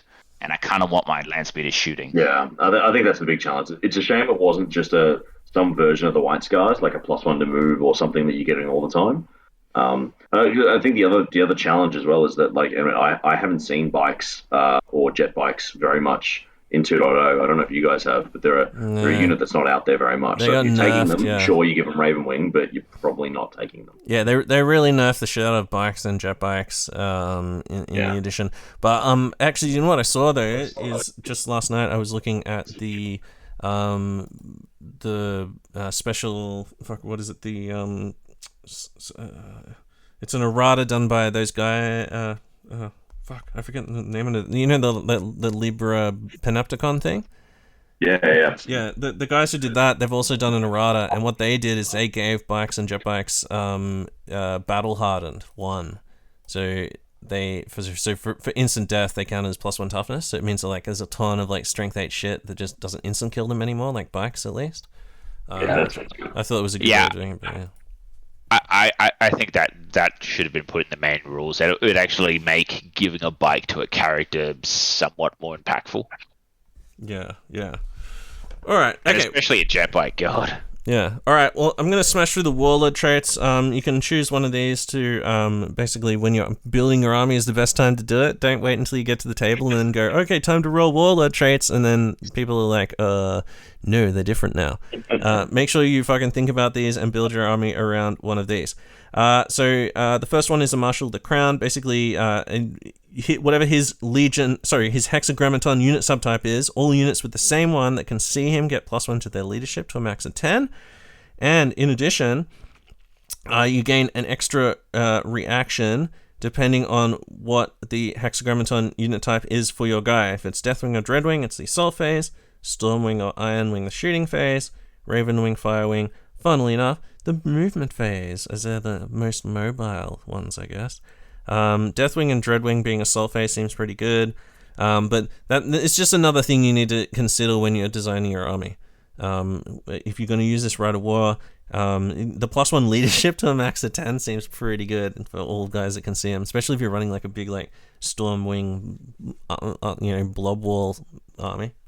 Yeah, I think this is the one that you take if you're taking one of the Dark Angels' Rites of War, one of the ones that are like all Ravenwing or all Deathwing or all whatever. Because if you're taking a combined arms force, then chances are you've got a little bit of Dreadwing here, a little bit of Deathwing there, a little bit of Stormwing there, and therefore your warlord's less likely to be helping or buffing the whole army. Yeah, 100%. I mean, this is one of those warlord traits that it is better the more mono build your army. And let's be fair, +1 leadership is great, but it doesn't actually help you kill anything. Yeah. Oh, yeah. But, I don't know. I feel like there's a lot more psychological shit now with pinning and fucking just your units being shit at leadership. There is, but at least it's reasonable. A lot of Dark Angel stuff does have stubborn native. Yeah, that's true. That is true. All right, the next one is Seneschal of the Keys, and this one is you basically choose a faction, i.e. Legion Studies X, or, it says Dark Mechanicum here, Mechanicum, Ruinstorm Demons, blah, blah, blah. You then, at the start of any of your turns, you declare that turn to be decisive, and during the decisive turn, the Warlord and all models in the unit he's joined can increase their weapon skill or BS by +1 when making attacks against that unit. A unit that includes at least one model from the chosen faction. In addition, you gain an additional reaction in the assault player's assault phase. So +1. That doesn't seem. I don't know why you would take that instead of Marshal of the Crown when there's so much other shit that's giving you bonuses to those. And I do take that. Turn. You did? Okay. How did it go? Did you this remember? This is my favorite one. Yeah, so I take that as well. I took that against. So where it really shone for me was against Emperor's Children. Funny enough, I took them on in 2 games. Because having +1 weapon skill in that kind of peer weapon skill 5, goes from hitting on 4, both of you hitting on 4s to, Emperor's Children first turn going, now I'm hitting on 5s. This goes, now I'm hitting you on 4s, and then Deathwing, I think I had at the time as well, getting hit on 3. So I've gone from me hitting a third of the time to me hitting 2/3 of the time, which really swung it in my favor. But it's only one turn though. Like, can't you just? But if you do this the first, like we all know it's heresy, right? So you always got the party boss of the warlord and his boyfriends are always trying to smash into each other, and you do that for the first turn of that combat, you come close to guaranteeing that you're going to win that combat, right? Like you limit their offense by 33%, and you increase yours by 33%, and it swings because it works in both directions. It just swings that one combat so much. Especially if you combine it with your with the advanced reaction that we'll get to later. But I think it's pretty powerful. Let's be fair. Like in most battles under like 3K, you're probably only going to face one real shit kicker unit. Yeah. And as I said, a lot of those legions, their rules, a lot of them go off in, the first turn of combat or on the charge. So you really want to be as strong as possible in that first round. Yeah. Yeah. For me, the sleeper here is the fact that it helps protect you. Like it's not +1 to hit. True, yeah. It's +1 weapon skill. So your weapon skill 5 Deathwing companions are now weapon skill 6. That's fucking huge. Your Praetor going to weapon skill 7, so fucking good buff as well. Yeah. Yeah, right. Exactly. Okay, and getting possible ballistic skill on that turn it's fine. Like depending on what your boyfriend squad's got, it's fine. Like most of the case, they'll be ballistic skill 4 standard. So going from 3s to 2s. Remember, it's one or the other. It's one or the other. It's not both. No, it's just when making it. No, you get to pick which one you want. Yeah, exactly. So you can't have +1 BS and +1 weapon skill.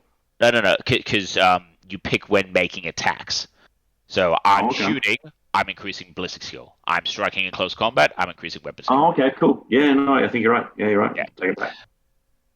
So it basically just makes that one squad for that one turn really fucking good, whatever they're trying to do. Oh, yeah, true, yeah. So you would get the bonus for shooting into their face, and then also on the charge as well. Yeah, that's brutal. Okay, so there you go. That's fucking. I'm glad I had you guys here. Otherwise, I would have just totally sold everyone down the fucking Marshal of the Crown. Leadership's the cucks, mate. Go for the kill. And the good thing about the Seneschal of the Keys as well is, I just reading through it, is it doesn't mention any of the hexagrammaton shit. So it doesn't matter. Exactly. You don't have to worry about all that. You can just be like, okay, I know what all these units do. I don't want to have to remember which ones need to be able to see some guy to do something. Yeah, okay. So your character can spend most of the game in a transport and still get the benefit when he needs to, whereas the other one, you really have to be loud and proud and seen by the entire army. Yeah, I think that one's better. Yeah, for like if you're running a Stormwing, I think that's a pretty good one because you're gonna have like an extra shooting phase reaction as well. You're gonna be like standing out there in your companion unit, so you can't actually be headshot, but everyone can still see you. And then just like pumping out that fucking leadership. All right, cool. Now remember as well for people playing at home, there's warlord traits in the rulebook. There's 3 generic ones, so go and have a look at those as well. Okay. Next thing we're going to do is the extra equipment. We're going to jump past rights. We're going to come back to them. There's a whole bunch of fucking cool items here. I'm going to just go through them really quickly, and then we can just talk about them overall, because I think we've like sizzled a lot of them. You'll be able to tell from the tone of my voice which ones I think are better than others. So Calendarbite Warblade, you can imagine this as a power sword that is +1 strength. The next one up is the Plasma Repeater. This one is it's fucking 12-inch range, strength 6, AP 4, assault 3, gets hot, twin-linked breaching. Now, that's like a slightly lesser strength, very good plasma gun, and gets hot combined with twin linked, extremely fucking good. And then breaching 4+ is pretty good as well. Remember, there's none of the hexagrammaton or any of that sort of shit makes you hit any better with that though, unless your general's in the unit and using that special rite of war. The special warlord trait. Okay, Plasma Burner is a template, strength 6, AP 4, assault 1, breaching 4+. So you can imagine that as a heavy flamer that's +1 strength and also breaching 4+, which is fucking brutal.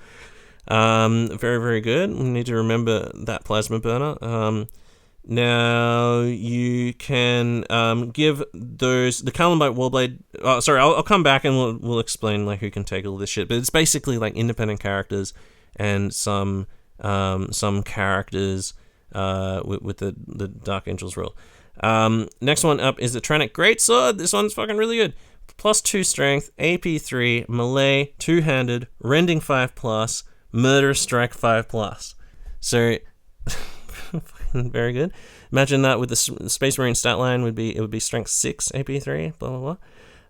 And then the last item is the Stasis Missile. So range 24, strength 4, heavy 1, blast 3-inch. So small blast with concussive 1. Okay, now Ryan, I want you to just say the name of the weapon and then say whether you think it's good or not. Albinite Warblade, good if expensive. It's 5 points. Okay, 5 points. 5 points. Too expensive, will never be taken. Plasma Burner, good. Shame it's a template. Tyrannic Greatsword, this is the reason you play Dark Angels. Stasis Missiles, okay, because you're a Dark Angel, you don't really care about concussive that much. Yeah. I feel like that really got nerfed. That Stasis Missile. Yeah. If we're talking about edition shit being nerfed the fuck out of between editions, Stasis Missiles used to be fucking auto include. That used to be one of the reasons you would play Dark Angels. That initiative manipulation, losing initiative manipulation, has been a real feel bad. Well, the acid bolters, right? Oh, yeah, but I mean, I'm a cunt thing, so I never took the acid bolters. But I think the acid bolters could have used a nerf rather than being ripped out of space and time. But that's just But Fleshbane heavy bolters would have just been fine.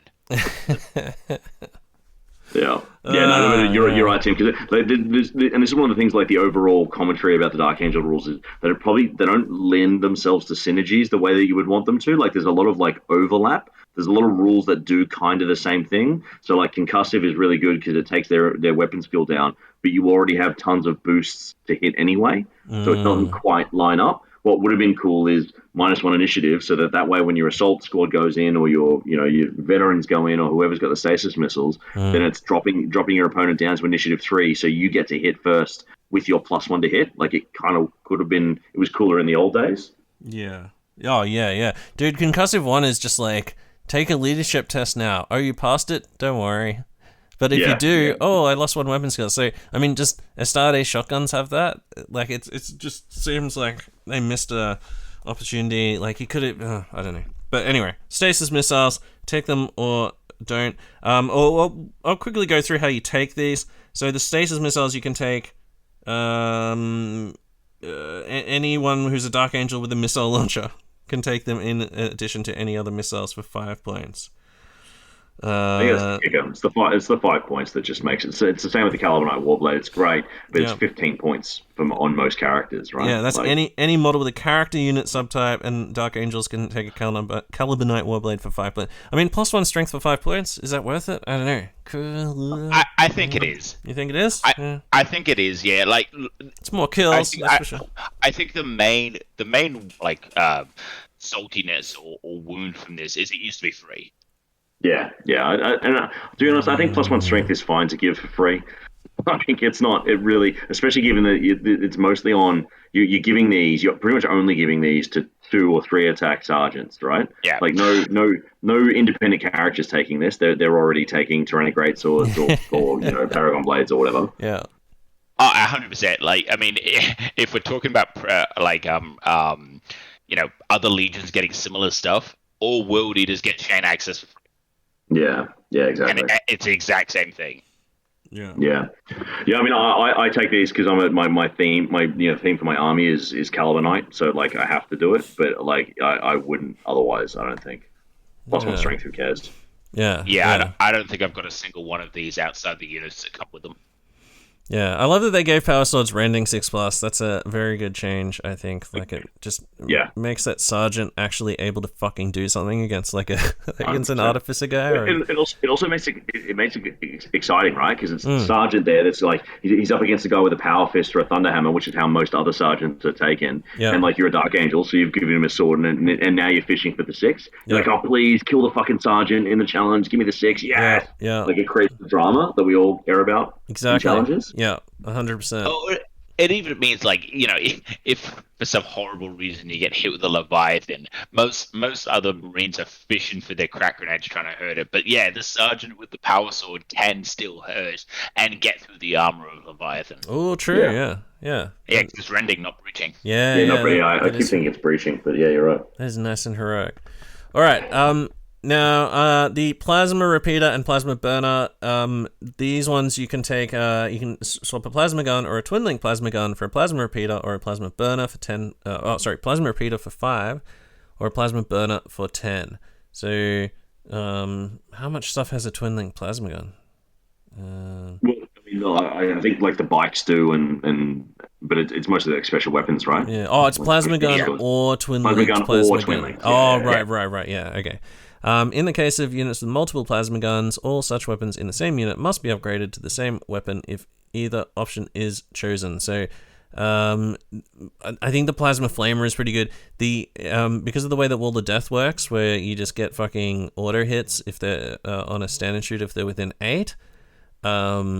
You can get right up in people's shit, and like I charged some Terminators into Michael's just heavy flamer squad, and they didn't have breaching 4+, and they kicked the fucking shit out of my Termies. Like, breaching 4+ would you'd be forcing so many invulnerable saves, and any like what is it, fucking strength 6, so 2's to wound, but any that are a 4+ are just fucking killing a Marine. It would be so hard to get near a unit with that, right? Like, holy fuck. Yeah. I don't know if you're using these as upgrades. Like, I don't know if you're ever really buying plasma burners for special squads or something. But you like they're on the interrupters, right? Like, this is what the plasma flamer boys have. But yeah, I've had it do really well because if you manage to get like a sweet disembark or something and catch a full unit or most of a tactical squad or a veteran squad or whatever with a plasma flamer, you can do some pretty heinous stuff. Yeah. Okay. I'll have to give it a try, man. I always looked at it was like 15 points or 20 points, I beg your pardon, because you pay for the plasma gun, then you pay for the 10-point upgrade. I'm like, that's a bridge too far for a fucking flamer. Yeah, but you kill 2 Marines, you make your points back. Yeah, I think the breaching 4+ is really good. Like, I think that is like actually like a flamer that would actually cook shit. So yeah, and this is the edition where like templates are mostly fucking shit as well. So people are just clumping their stuff up with total disregard. So you might be able to get some good sneaky kills. And then Tyrannic Greatsword. Any model with independent character can exchange a Power Fist for a Tyrannic Greatsword for no additional cost. and it counts as a power weapon. And it's just like that rending. So if you basically roll a 5+ to wound, it's AP2 and instant death. So against tons of stuff. Dreadnoughts, for example. This is the Dreadnought killer in close combat. I'm gonna say it's better. It's better than a Thunderhammer for killing Dreadnoughts. So each wound that gets through is doing D3 wounds. Or just murdering independent characters at initiative. Oh, of course, yeah.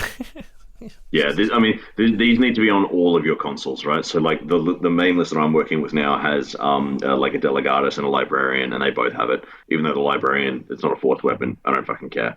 Like, initiative, strength 6, AP3 with breaching and murderous strike at initiative, which is initiative 5 for a console, right? Yeah. Like, that's too fucking good. Yeah. It's so good. And what makes me happy about it is, like, rending is what this weapon needed. So no one really took this previous edition. You only took it on the occasional jump pack console or Centurion to, like, go hunt Automata because it was just so good against Castellax. But now with rending, it's actually, like, conceivable to use it. Yeah, I would go so far to say that this is the best non-unique close combat weapon in the game. Yeah, look, I don't know all of them well enough, but I think so. Like, it's like, I'll put it this way: I have considered not taking a Paragon Blade and taking this instead. Like when I was looking at my Praetor, that's how good it is. Yeah, keep it too. Yeah, that's exactly why. Mm-hmm. Yeah. Because I mean, like against Terminators and stuff like that, you're not going to be culling them anyway. And so you're looking for the instant death there, which you're getting on a 5+ instead of a Paragon Blade. So it's better that way. Against, Artificer guys with 1 wound, then, I mean, maybe the Paragon Blade's better then, because you're just, like, one-shotting each one. But...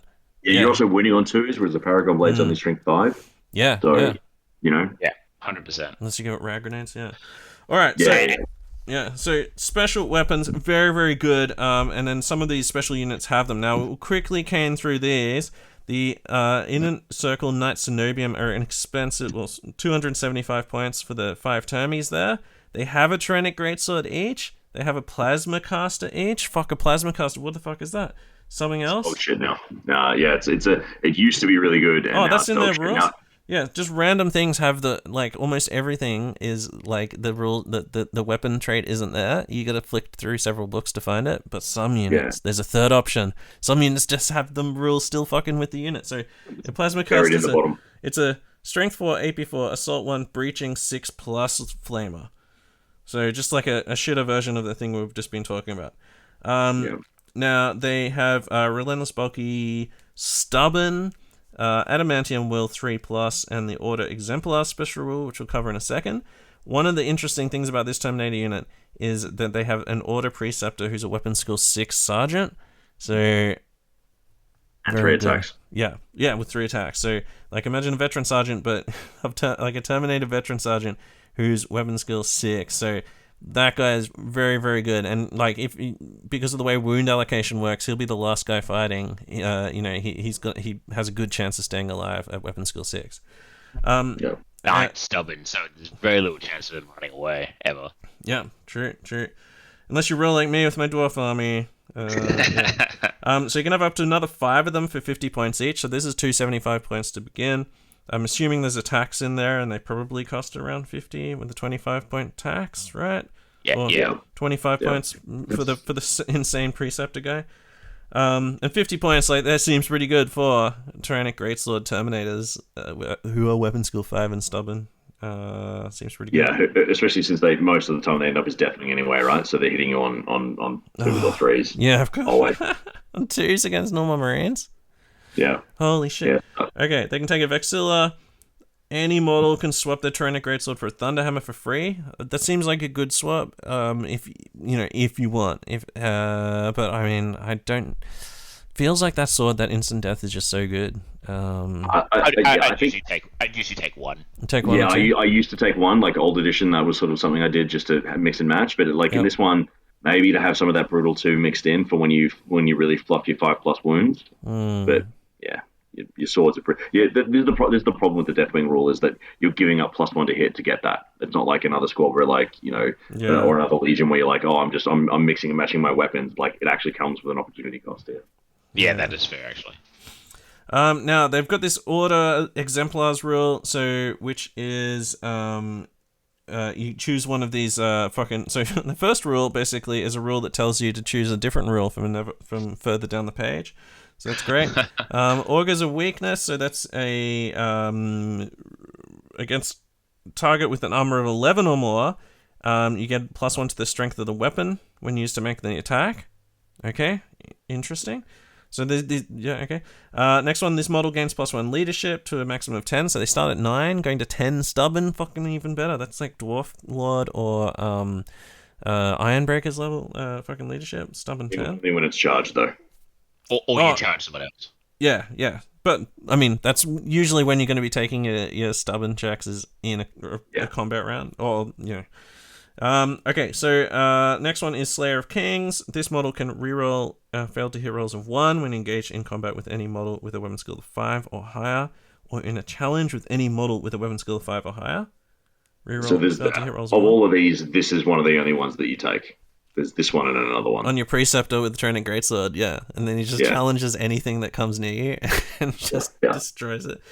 Hunter of Beasts is rerolls to wound rolls of 1 when any enemy unit is engaged with includes 1 or more models with toughness 5 or more, or any fail to wound rolls if the target's toughness is 6 or higher.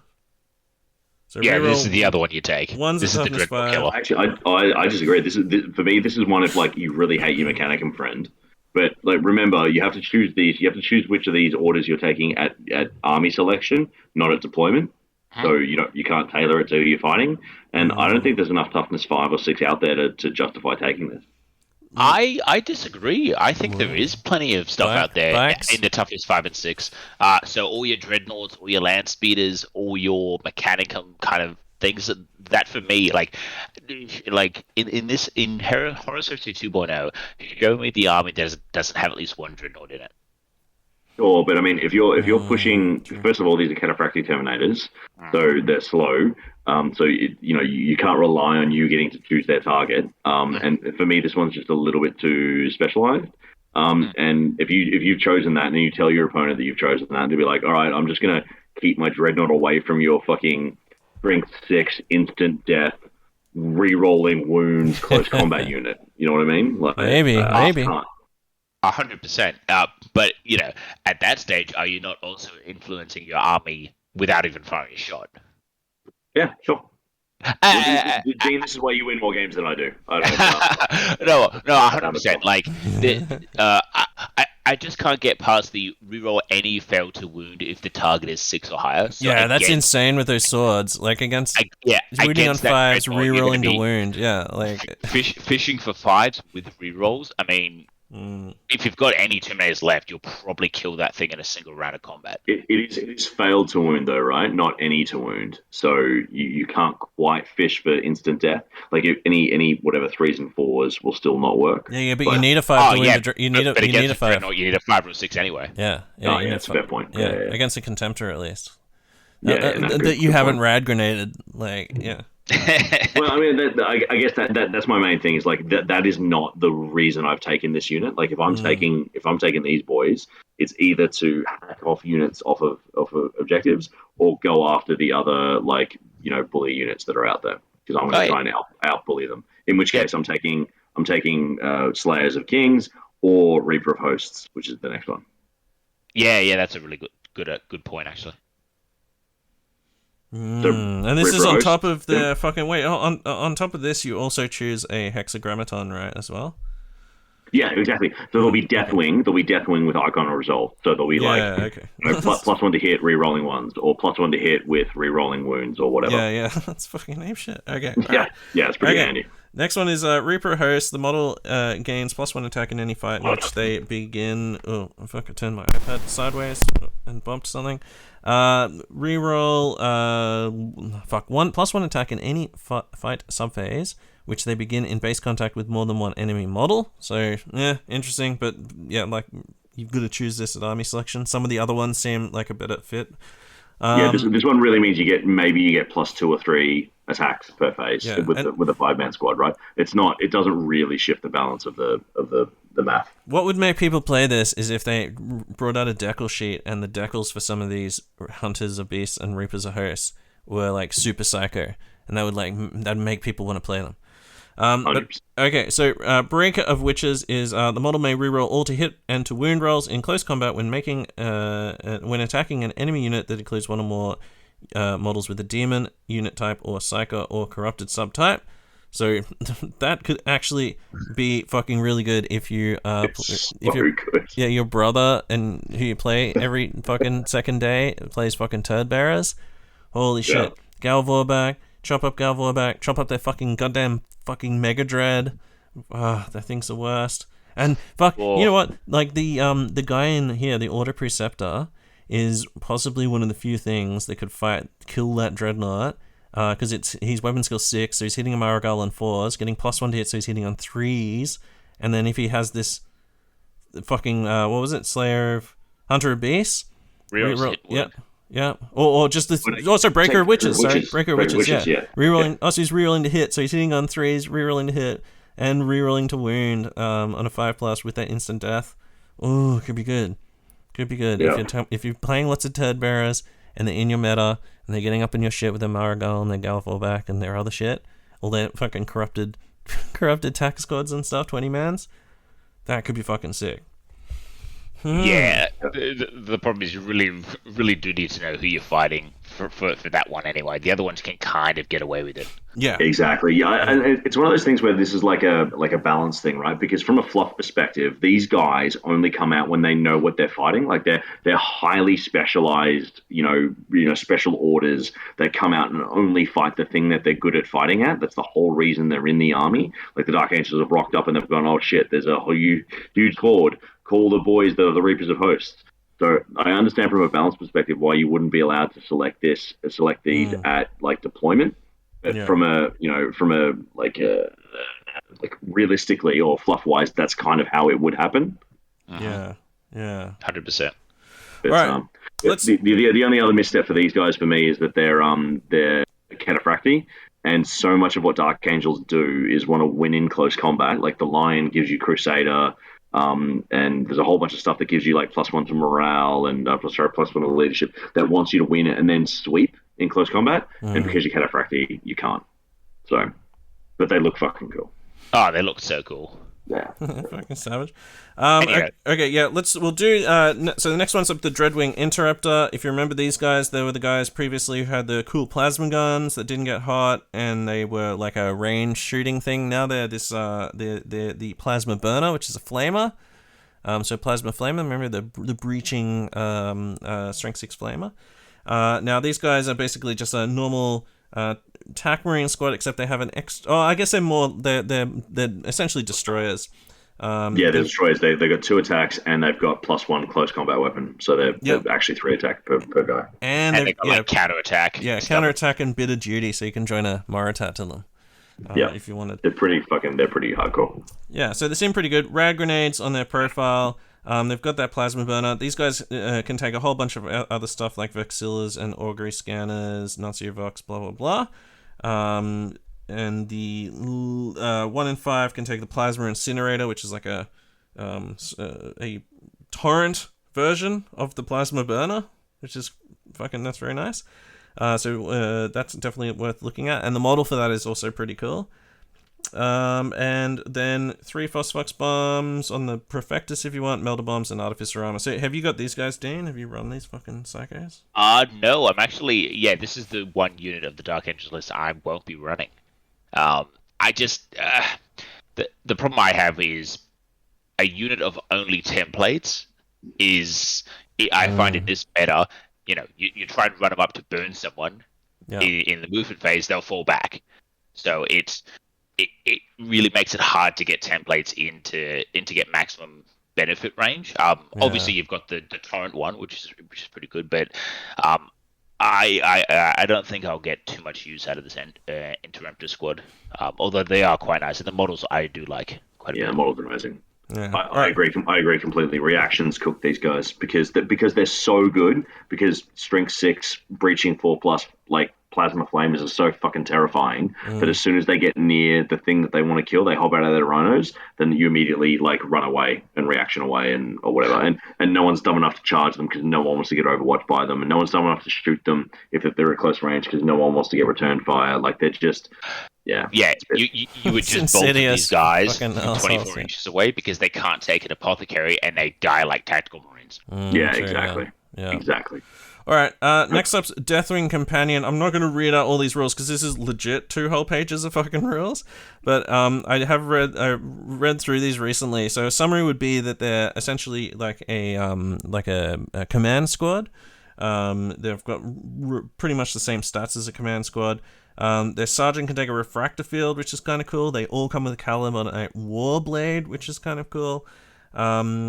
They have chosen warriors and relentless and stuff, just like a command squad. Now the reason you take these guys is they've got a special rule that means that precision shots and precision strikes don't work against them, which means that also the sniper rule, which causes all sniper hits to be automatically precision shots, that doesn't work as well.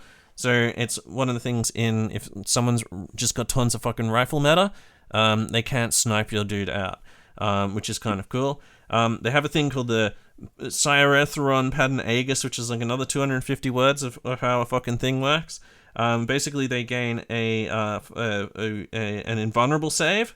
However, if you have 2 or more dudes with this item, and the item costs, what is it fucking... 10 points.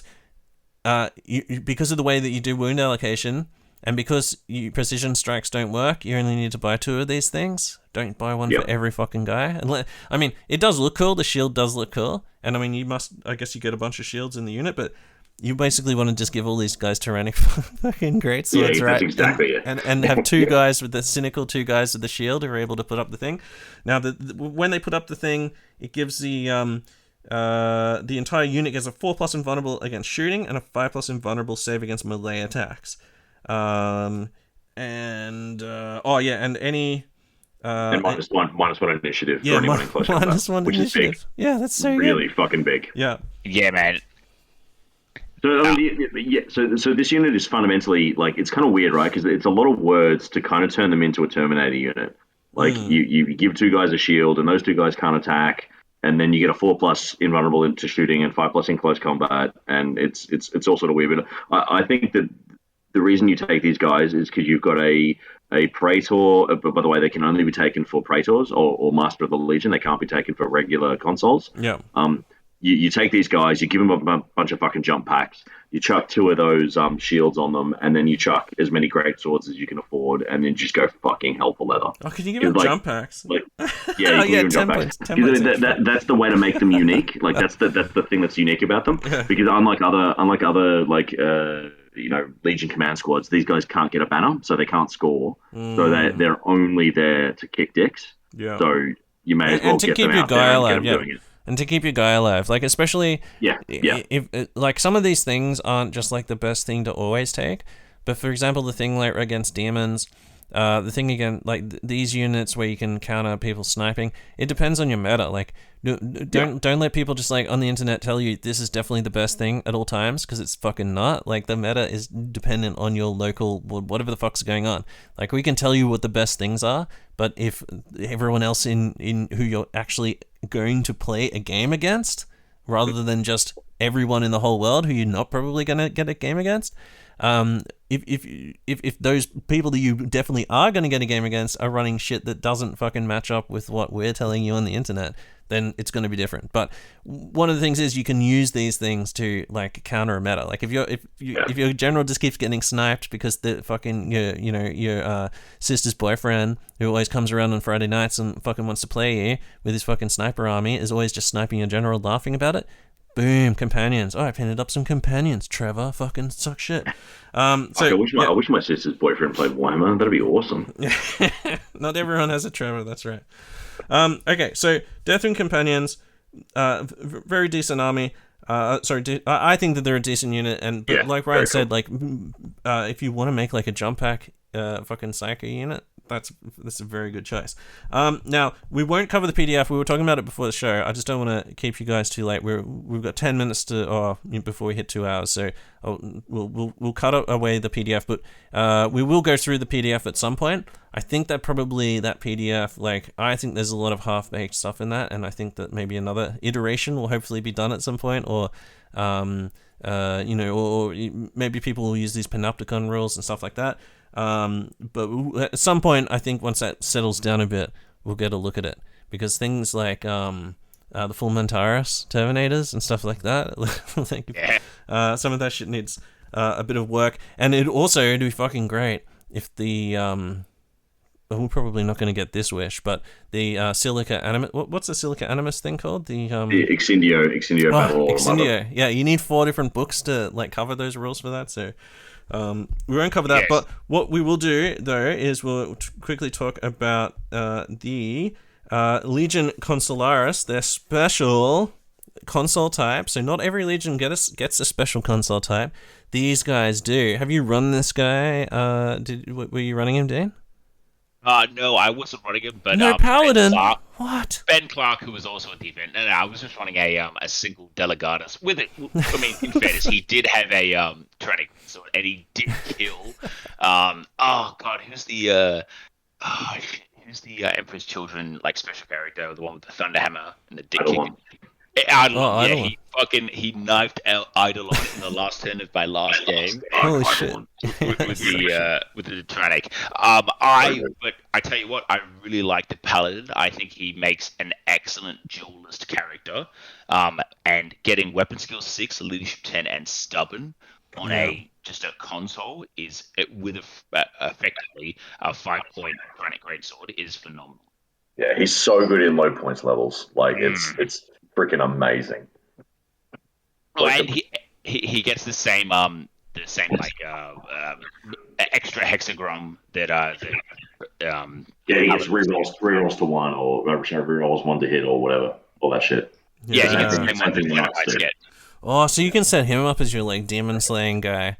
+1 to hit, +1 to wound. Fucking yeah, I'm gonna go Troppo and Devils. Yeah, that's fucking sick. I mean, because he's initiative 5, you might put him in an otherwise a veteran squad, give them stubborn, and actually get the initiative 5 hits on the Dreadnought before it can smush your face. Yeah. The thing I love the most about this, and it's a fucking sick character, it's 30 points, you gain weapon skill 6, leadership 10, stubborn and adamantium will 3+, all very good rules. Also trying a greatsword for free, why not? Toss that in. I mean, it's only 10 points, but then you're only paying 20 points, for fucking 4 insane buffs. The Tyrannic Greatsword costs 25 points on consoles. Oh, well, there you go. Oh, holy shit, yeah. So it's 5 points for all the extra shit. Yeah, and I think the best thing about this is you can take this guy and you can take a Legion champ, and then that's another weapon skill 6 dude with a Paragon Blade. And I mean, Paragon Blade, it's no Tyrannic Greatsword, but it's still fucking good. So you can have so many weapon skill 6 guys in your army. If you take some of those Inner Circle Knights Cenobiums, they've got a Sergeant who's weapon skill 6. Weapon skill 6 is fucking amazing. And if you're playing against Mechanicum, weapon skill 6 versus weapon skill 3, you're only getting hit on 6s. So if you're fighting Castellax, you're just okay, I'll just let you strike at me if you want. You're only being hit on 6s with their feeble fucking Robo Claws. So yeah. Weapon skill 6, very, very, very good. So an extra fucking console version, yeah, brutal. And very Dark Angels as well. Because the Paladins were the low Captain plus. It makes perfect sense to have this in your 1,500 point army. It doesn't feel like you're squeezing a Praetor in when he doesn't really belong. You know what I mean? It's just it fits flop wise. Oh, so.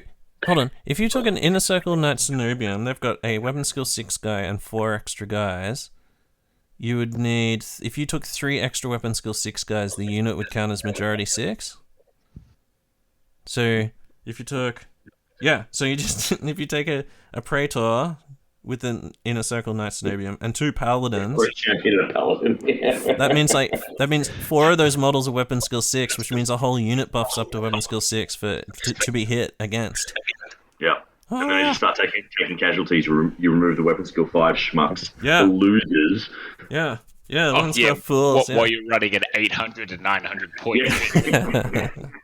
Yeah. Why not just take Horus Empowered while you're at it? Yeah. Okay, cool. So we're gonna do the special reaction. I don't think the special reaction. This one doesn't seem to be one of the strongest, but I mean, maybe it will sort of. We have been talking about that, like that time where you spring on the enemy general and use your Seneschal of the Keys to do this bonus. Maybe that's what this is for. So you can use it once per battle. When a charge is declared for an enemy unit targeting one of your units, before it's resolved, you can take a leadership test. If you pass, then all models in the reacting unit gain Fearless and Fear 2. That's pretty good. Fear 2 will cancel out any fear effects that they're putting on you. If you already have Stubborn, I guess it doesn't matter, but whatever. Special rules until the end of the controlling player's turn. If the leadership test is failed, then you gain Stubborn and Fear 1. So you either get Fearless and Fear 2 or Stubborn and Fear 1 until the end of the controlling player's next turn. So, I mean, Fearless and Fear 2. Remember, Fear cancels Fear at the same level or nerfs Fear. So if someone has Fear 2, or if you have Fear 2 and they have Fear 1, then they're still subject to Fear 1 rather than Fear 2 because they have Fear 1. Things like... I thought if you inflicted fear, you could still be subject to fear. I thought only Fearless made you immune to fear. No, I think no. Fear cancels out the other fear. So if you both have Fear 1, both of them cancel out, don't they? That's how it works. It's like the spookier boy wins. I believe that's how... Oh, fuck. Oh, now you're questioning. I don't know. You can't question me like this so late at night, Ryan. I'm going to stop on my own. I'm going to spiral, yeah. Doesn't matter. It's like you said, it's a mediocre reaction. I mean, the problem is what it does is it gives you a bunch of buffs that, like, you don't really want. Like, if you're getting charged and it's a combat that you're afraid that you're going to lose, like, what do you care about Fearless and Fear? Like, you're going to get your shit pushed in anyway. Or, and if it's against your, like, one of your big or one of your tough, fighting or elite units, then chances are they don't need those buffs. Like, it's just a bit of a weird, I don't know, it's a bit of a weird bonus. It doesn't have many use, in my mind, it doesn't have many use cases compared to, like, whatever, the Imperial Fists one, which every single fucking game will get used because it's so good. This is one of those ones where, you'll use it because you have to. Tell us if we're wrong, Dean. Tell us how wrong we are. I agree. I didn't use this in 5 games. You forgot about it? You just forgot about it? No, I didn't forget about it. I didn't use it because if you're using this, what are you not using? You're not using Overwatch and you're not using Hold the Line. Yeah. Actual reactions that actually affect the combat. Because the problem is this doesn't stop you from getting charged. It doesn't really give you any benefits to survivability. It might keep the unit around, but if you're getting your shit pushed in, you're getting your shit pushed in. Exactly, you're going to lose anyway. It doesn't matter. Yeah, you could do if you wanted to tank like a Empress. Yeah, it's not an Emperor's Children counter charge. It's not a I don't know what. Like the Imperial Fist one.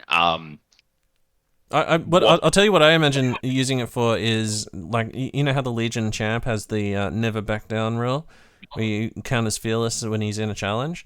That's what I imagine using it for. But I'm imagining like a Primarch, like Angron charges your unit of Terminators, and you're like, okay, I'm just gonna do this so that, like, I know I'm gonna get smashed, but there's a chance that one guy survives on one wound, and then he's just Fearless, and it ties you up for a whole nother turn. Something like that. That's the thing. If you're getting charged, 9 times out of 10, you'd rather die so that whatever. Oh, true. Because then you're going to be locked in combat in your turn. Oh, yeah. If it was on the charge, absolutely. Because then you could charge a Primarch and go, Fearless, you've got to kill all of us, and then waste effectively his turn, and then when he kills you the next turn, hopefully he's sitting there with hand on deck. Yep. Spot on. True. Fuck. I mean, it's like, again, it's fluffy because it's like, the Dark Angels have always like had leadership buffs, and they've always been stoic and determined and intractable and all that kind of stuff. But it just, I I would never. I can't ever see myself using it. You know what the fix for this would be? Getting Fearless and Battle Hardened 2. Battle Hardened. Yeah. Something that affects the actual combat itself, the actual rolls. Just going bang, like absolutely intractable to the point where Power Fists don't even double them out anymore. Yeah, that's good. Or hey, do you know what would be really good for it? Or if they got Lion, so you could just put them in an objective, and then you're like, oh, I'm gonna score at the start of the next turn if I'm on this objective. That's really fucking well. There's a way to work that into him, because I think we're going to run out of time. But one of the things that all the Dark Angel rights suffer from is a lack of scoring units. Like all the Dark Angel rights essentially do is like shift things around the force allocation chart or force organization chart, whatever it's called, right? Yeah. So you're kind of always short on scoring, and then you're taking a paladin because you want, because he's a fucking cool one, and then you're taking Deathwing companions because they're cool, and none of those guys score. So it's we're always a little bit short for scoring. Yeah. Yeah, like nothing gives line, which is a real shame for those rights of war. Yeah. I mean, we could probably go through them pretty quickly. Yeah. So, what about do you want to? I think Ryan's a good summary guy, because like these are fucking huge. Like there's literally, I'm looking at the fucking Eschaton imperative, and it's like just like the effects is like half like a quarter of a page of rules. Do you want to give us the 10,000, what do they call it? 10,000 foot view or whatever? View? I'm going to like piss off some internet, artists. They're going to be really upset about my mischaracterization. But all right, I'll just whip through it from start to finish, yeah? So, right, so first one is the Steel Fist. This is the Iron Wing one. It's like the dumb version of Armored Spearhead. It basically makes, a bunch of stuff, troops. Like everything the Dark Angels Rights of War basically turns like jet bikes to troops, tanks to troops, etc. So this is like Predator squadrons of troops, Kratos squadrons or elites, etc. But it doesn't give any of them scoring. So like if you're thinking of taking this, you're almost like guaranteed to be better off taking Armored Spearhead. Yeah, understood. That's the takeaway from this. It lets you fit in more units. Yeah, because it's force organization chart shenanigans, but it doesn't do anything. I remember Darcy being so upset by this, just like, what the fuck? Yeah. He was upset. He was upset that like Armored Spearhead lost fast on all the scoring units and other shit. That's just because he's a whack prick. Yeah. Don't worry about it. Yeah. Yeah. So Eschaton Imperative, this is one of them that's actually interesting. So this is the Dreadwing one. It basically makes destroyers and interrupters and all those kind of similar ones troops. And everyone that has the Dreadwing subtype basically ignores dangerous terrain, which is pretty cool, because this right also turns all open ground that's outside of your deployment zone. So basically everything in no man's land, anything that's open ground becomes difficult terrain, and anything that's difficult terrain, so any ruins or terrain features, they become dangerous terrain. and in this right, Dreadwing people or Dreadwing units ignore dangerous terrain. So basically, like we all know, you lose units very quickly to dangerous terrain this day and age, because you don't get battle mitigation saves against it. Or no armor saves him. It's no armor or damage mitigation. Exactly. It's fucking insane. Like this new edition is crazy. Killed. Yeah. Yeah, so this is the riot that I'm using right now. I basically, it's like a couple of land raiders, because here's the other cheeky thing. As we all know, land raiders and a lot of other things don't get dozer blades, so they get tripped up all the time by difficult and dangerous terrain. Well, this allows those vehicles to ignore that. Ooh, so you run a bunch of land raiders or a bunch of transports, you throw a bunch of the spoiler squads or destroyers like up into people's face. You're ignoring the dangerous terrain. They're not. You're throwing grav down range at them, and they're like, you're ignoring it, and they're losing units to it. They're at -2 to movement, all kinds of shit. And also the big rule actually, is that if a unit is in dangerous terrain, and you have Dreadwing, you get +1 to wound. So again, it's for shooting and close combat. So there's also another mechanic where you get to place like dangerous terrain zones, like 3 templates across the battlefield. But there's so many fucking words to describe this. Yeah. It's fucking crazy. It's so huge. But I mean, hopefully I've done an okay job. But I mean, this is the one that's worth. Like, if you're curious about Dark Angels, this is one of the ones that's exciting. Yeah. Now we're gonna blast through this, because literally I'm keeping these dudes up till like 10:30 at night on a Sorry. school night. So this is why I'm getting around to summarize them. If you're playing along at home, you need to like get out your reading glasses and sit down with a nice scotch and carefully read all the limitations, and because some of the limitations, like for example Steel Fist, the first one, the fucking limitations are longer than the effects. So yeah, go and study through these. But yeah, continue, Ryan. Give us this Storm of War. This one's. I'll try. So Storm of War. No, This you're is a doing shame. good. You're doing good. This was one of the cooler ones in the old one where you got like commanders that could issue orders and all kinds of shit. Now basically what you get is you fill up a tac squad or an assault squad or whatever to 20 man in your compulsory slot. You get an additional like centurion that gets to stay in that unit, which is cool. You get like the cool officer unit. That officer comes with a stubborn, Tyrannic so it makes that unit. Sorry? Another Tyrannic Greatsword carrier, yeah. No, exactly. Another Tyrannic Greatsword character that sits in these units. It creates like this massive infantry, and they get stubborn, which is cool. And again, you get to like a bunch of like tactical squads, support squads, all this kind of stuff counts as elites or troops. So you can have as many of them as you fucking want in your points limits. But like that's really it. Like it doesn't. The only benefit is that you get to get a couple of extra characters. Who do not much for your army. So this is one of the ones that I think you can skip. Unbroken Vow is the Deathwing one. This is the one that Dean thinks is good. It's a version of Pride of the Legion, so veteran squads, Tartarus, Terminators, etc. They all become troops. They don't get line, which is what they do in Pride of the Legion. You do get, what is it, Heart of the Legion, I think it is, the one that gives you Feel No Pain if you're within an objective, which is cool. +1 attack for independent characters. You have to place a special objective that you need to you have to control, otherwise you give up victory points. It's again, I feel like it's kind of cool, but it's not different enough from Pride of the Legion that you would ever take this over Pride of the Legion. Dean, do you want to comment quickly before I move on to the next one? Because I know this was one of your rights that you liked. Yeah, so this right I did like because a lot of those ones that like Heart of the Legion, for example, is no good in games that don't have objectives. This at least gives you an objective no matter what game type you're playing. So, so +1 attack for independent characters within 12, and Heart of the Legion. So Heart of the Legion is a 6+ Feel No Pain, which buffs with apothecaries and stuff. So you can have better Feel No Pain and stubborn. So suddenly all those Legion Tartarus, Cataphracti, and veterans can get stubborn around the objective that no matter what game type you play, you're going to have at least one objective you can get this off. So but none of them can actually score it though? Like, none of them they can't score it. Yeah, they can't score it, but they can be near it and get stubborn and 6+ or 5+. So you want to take like cram a herald in who can give a unit line, I guess, in there, and just hope he doesn't get sniped out. Oh, unit companions. There you go with a herald. But well, exactly. But now you've taken a Praetor and a Herald and a big Terminator unit in order to just kind of score one objective in the middle of the field that you probably could have ignored.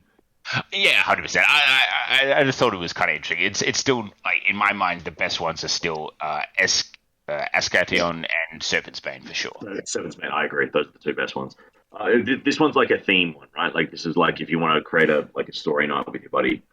If Trevor comes over and you can convince him to like create a narrative with you, then this is what you use that one.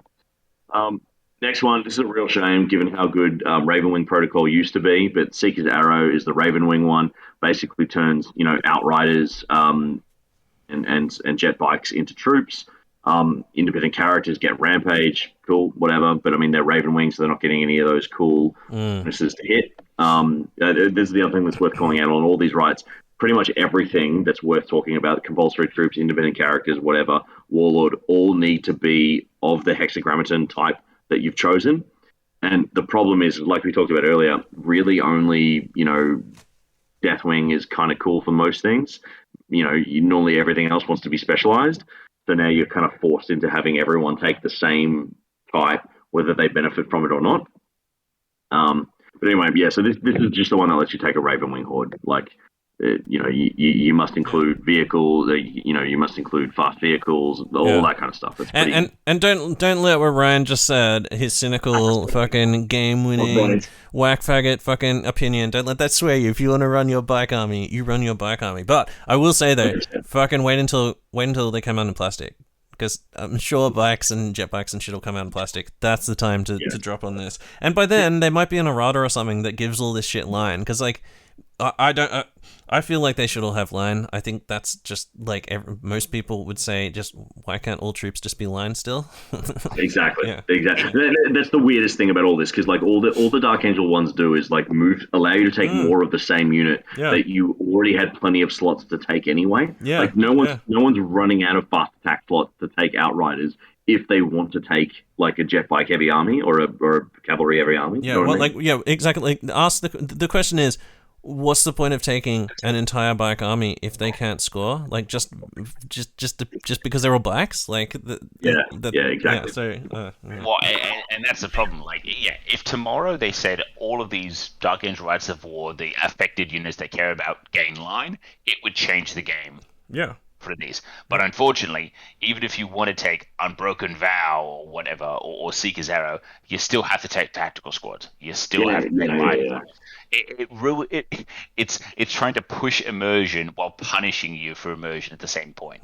Like, what the fuck? Yeah. It's having a cake and it being poison. You don't even get to eat it too because you're dead. Yeah, because like I saw a full Ultramarines. Shout out to Tim. Oh God, what's his last name? The other Tim. Tim McShane. Ultramarines Tim. Tim McShane, yeah. Yeah, Tim McShane. He took a full Ultramarines bike army and it got murdered in 2 straight games. It was actually painful to watch. The guy had 2 Xiphons that didn't make it past their turn they came on. Whoa. They just got shut out of the sky both times. It was painful to watch. So bike armies are really under the pump in this edition. Yeah. Well, when bikes get a nerf and when they bring them out in plastic, maybe that's the time to look back on the Seeker's Error. And hopefully it's there's been some... like it's aesthetically cool, right? It's just I just don't know why it exists. Like, it's a bit of a weird. Yeah. Do you remember they used to be able to take rad grenades and all this other shit? Like, those Rats of War have really been pruned back. Like, It used to be so fluffy, man. They used to get, like, independent characters got to re-roll wounds against things with toughness 5 or more, because that was what the knights used to do back in Caliban. Like, there was a bunch of, like, weird little esoteric rules that were cool, and now it's just like, now you get to take a bunch of bikes, but bikes suck. So yeah, it used to be knights on metal steeds riding down the biggest, baddest thing in the enemy army, and like, hordes of knights on steeds riding out to face the enemy. Now it's just whoop-de-doo. Exactly. It's so funny. So Dark Angels have gotten more rights than anyone, right? We're up to 14 across 2 editions. So we've got 6 in this book, 6 in book 9, and then 2 from book 6, right? So 14 rights all up, and the best ones are still the first 2, the Ironwing Protocol and the Ravenwing Protocol. But anyway, that's maybe bring me back, Tim, for the rest of, like, the 200 so, and I can wax lyrical about that. Okay, yeah, done. Last one, Serpent's Bane. So this is the Firewing one. This is the other one that I think is good, if only because unlike the other ones, it's not just force allocation, like shenanigans and movement. It gives some cool mechanics. So basically, you get Legion Seeker squads of troops. And you have to pick 3 units, so Primarch, HQ, Elite, or Lord of War, and those are like your target units. Anyone with Firewing gets +1 to hit against priority targets, which is pretty cool. That exists in the shooting and close combat phases. So you have to kill those 3 marked units, and they score +3 victory points for every one of those units that survives. So everyone that you fail to kill gives your opponent +3 victory points. Pretty cool. You get +1 attack for any of your independent characters with Firewing, and you also get Infiltrate for up to 3 troops choices that also have Firewing.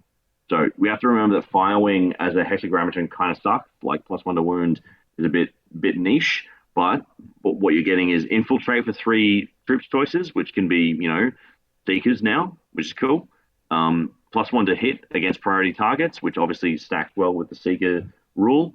And then the +1 attack for independent characters. So there's a lot of cool shit going on with this this ride. There is just a point. Oh, sorry, it's any character, not independent characters. So all those sergeants are getting +1 attack in Firewing units. Oh, sorry. Yeah, correct. Good point. Yeah, so even sergeants are getting +1. Fair enough.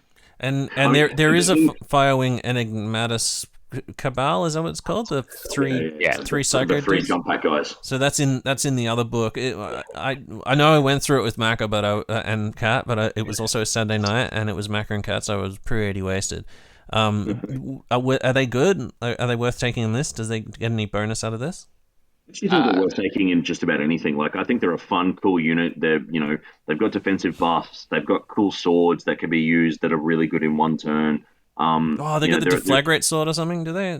Or something like that. It's called a Calvinite Charge Blade, and it's basically like a Calvinite War Blade that goes to breaching 3 up or 4 up or something. Oh, that's right. For 1 turn per game. So the 1 turn that you charge them in and hit into your opponent's bully unit, you can activate them and go fucking ballistic.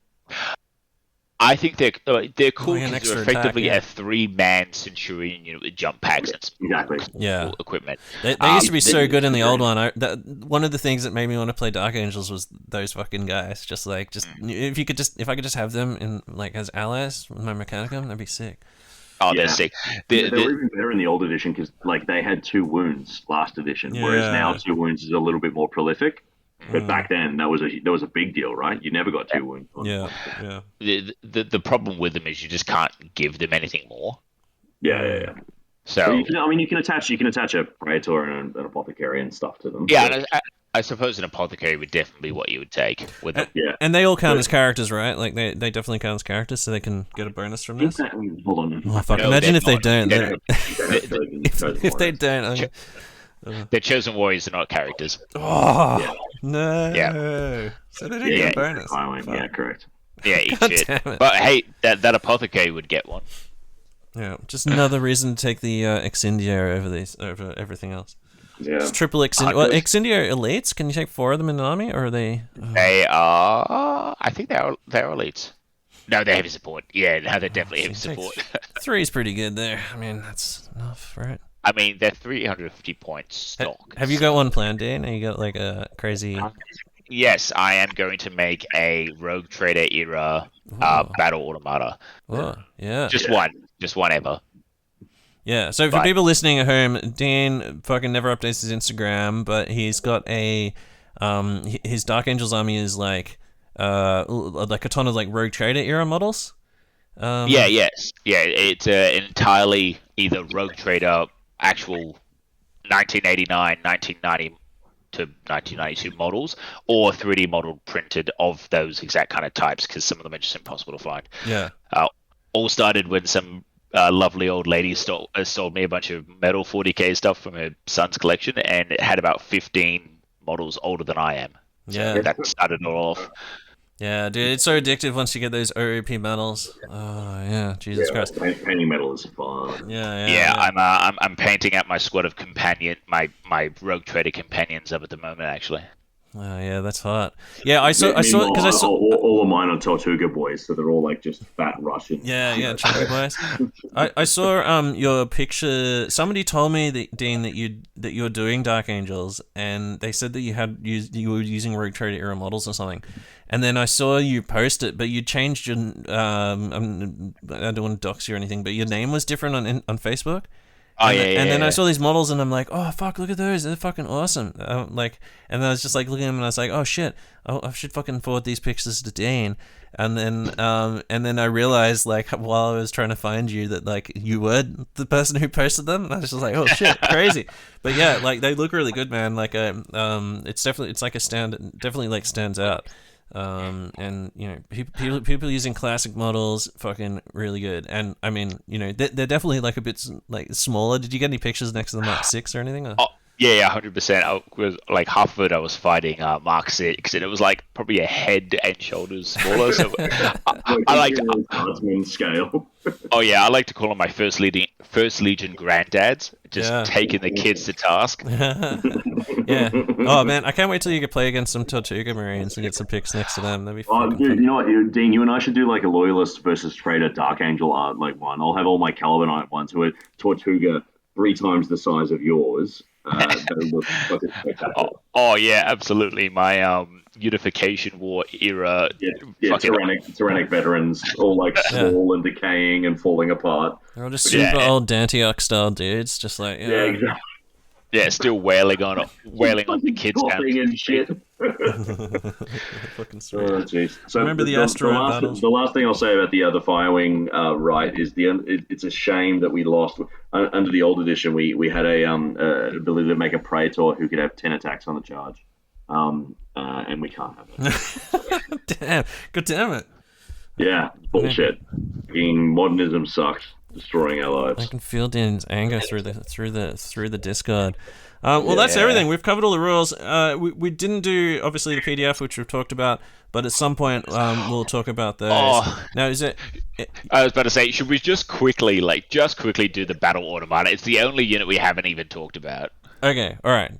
Read out this fucking insane stat line. Okay, so its stat line is I'm gonna butcher the name of it, but it's the Exindio Battle Automata for 350 points. It's movement 8, which is fucking quick for one of those. Weapon skill 6, ballistic skill 5, strength 7, toughness 7, 6 wounds, initiative 4, 5 attacks, leadership 9, 2+ armor save. So it already starts off as a pretty hectic dreadnought class. Mm-hmm. It comes with 2 Extinctio power claws, 2 Mantiplator arms, 2 combi bolters, and an internal refractor field. Yeah. It's a shackled artificer, which cyberthurgist and heavy. So what that is I looked that up. It's basically you do D6 just haywire shots at full ballistic skill as a shooting attack. Oh, just casually. Yeah, but you got to pass a leadership test. If you fail it, what's its leadership? A 9. Oh, okay. So if you fail it, you take a wound, just a single wound, which you get invulnerable save against, which I think is 5+ on that with the internal. Yeah, 5+ field. But if you pass, then you get to shoot D6 just haywire shots into whatever the fuck you're shooting against. So super heavy knight, another dread. Oh, sorry, not another dread. Sorry, a dread. Or an autonoma or a building or whatever. That's just basically take a wound on 2+. It's just insane. It's got its own insane rules, but it also has it will not die 4+. Now I didn't realize this before, but it can actually take a dreadnought drop pod or a Caribous assault claw as a dedicated transport. So you can just dreadnought drop claw it in the middle of your opponent's force and have it start cutting up. Doesn't it not have any protection against instant death though? No, it doesn't, and there's your problem. Not every army has instant death stuff, and if they do it, it'll be close combat. Yeah. But no, 100%. The much lauded Tyrannic Greatsword. Yeah. Yes, against Dark Angels, this thing is not that scary. Yeah, but against that's why they're in charge else, of it. That's why they're in charge of it, because every fucking second guy has a Tyrannic Greatsword, and it's just terrified of them just hacking into it and killing it. Yeah. So that's why they behave themselves. This future AI.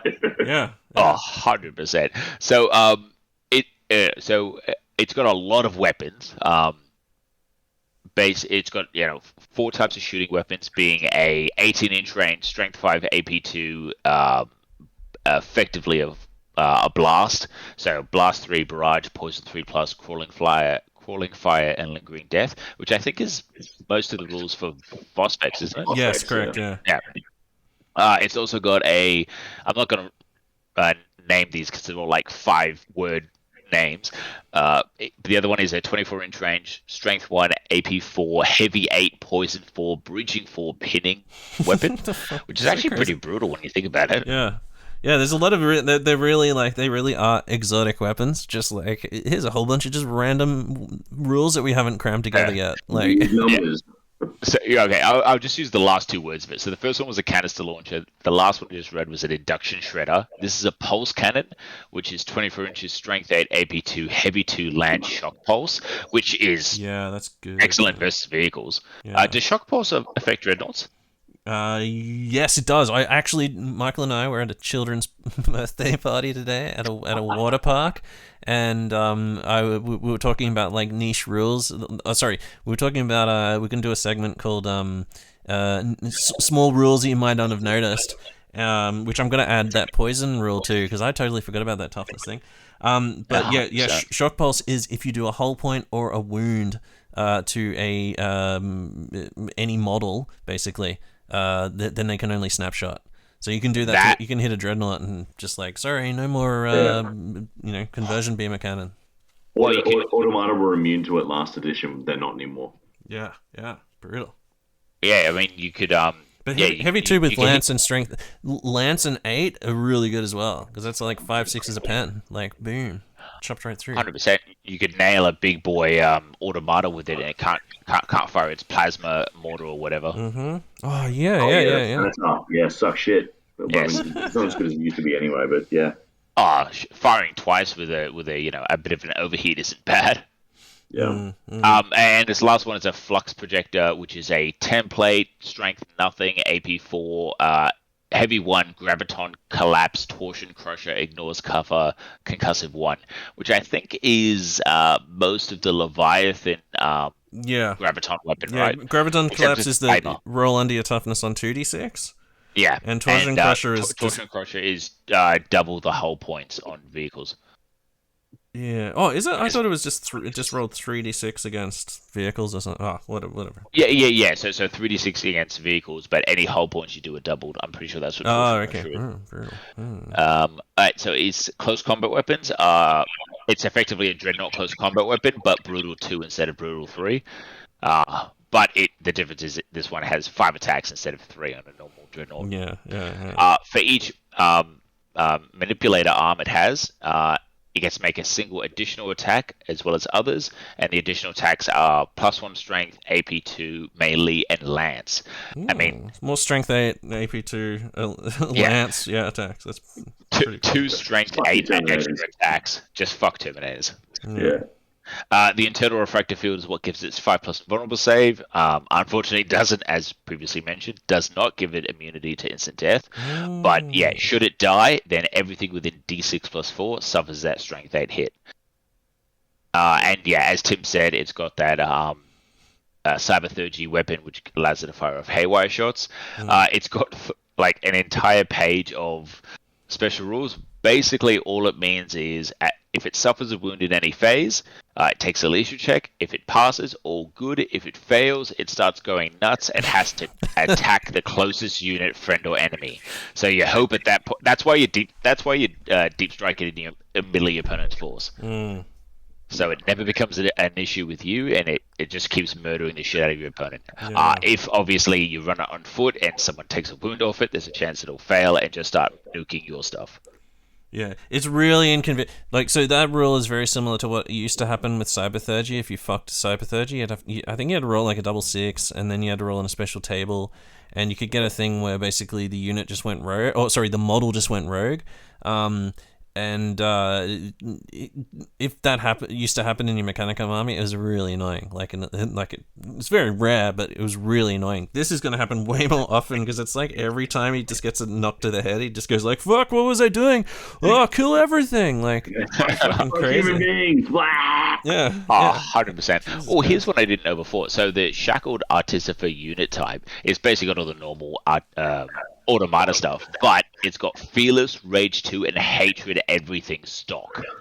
Ugh, with Weapon Skill 6, yeah. Weapon Skill 6, Hatred everything, and Rage 2 means it's getting a pretty nasty 7 attacks on the charge. Yeah, wow. There's some interesting like internet scuttlebutt rumors about why the Dark Angel units in the PDF are actually good, but like this guy's really fucking good, and the Firewing unit is pretty fucking schmick too. So, yeah, I think Firewing is this thing. The only side effect, the only downside, like we said, is instant death will just fucking fuck this guy up. So I think you need to be somewhat careful. And it is only the same initiative as a Dreadnought, so sure you can punch on with the Dreadnought, and you've got the same. Well, sorry, you've got more attacks, but you've only got Brutal 2 instead of Brutal 3. So I would not try and fight a Dreadnought. I don't think with this guy, right? Like stand back, throw your D6 haywire shots into it. Well, but you are weapon skill 6, so you're only like aren't most contemptors weapon skill 5, right? Yes, so correct. You are being hit on 5s. Yep. So they're pissy 3 attacks. They hit you once, maybe they wound you. Maybe you fail your save, your invuln save, and you take 3 wounds. Dicey. Yeah, and you might have already crippled it on the way in with your haywire.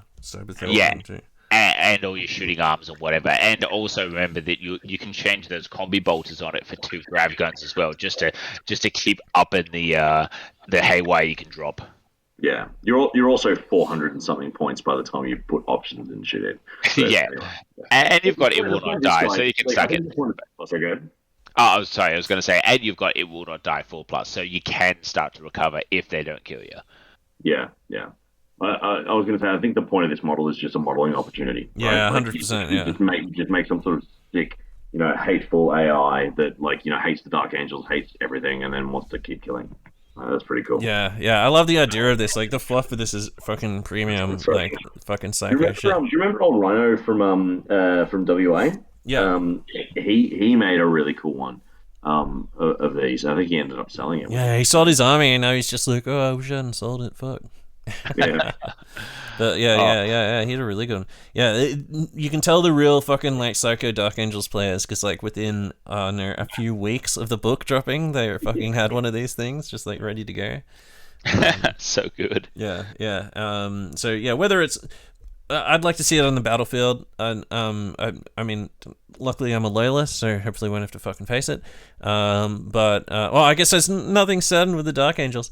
But I'd like to see some field data in it. I'd like to see it just picking up my dudes and just twisting them in half and shit, just on a rampage. It's fucking cool. All right, cool. Okay, well that's pretty much everything. There's the only things we didn't cover were there's a couple of extra Terminator units and the Firewing guys, but we did talk about them, and I think we gave a brief picture of what they look like. So I think that's pretty much everything we need to cover. Thank you so much to Dean and Ryan. I kept them up almost to 11 o'clock talking about Dark Angels. I think this is probably the biggest amount of rules for any of the legions as well, right? Easy. So much to read. Yeah. And it's definitely something you need to sit down and pick it apart.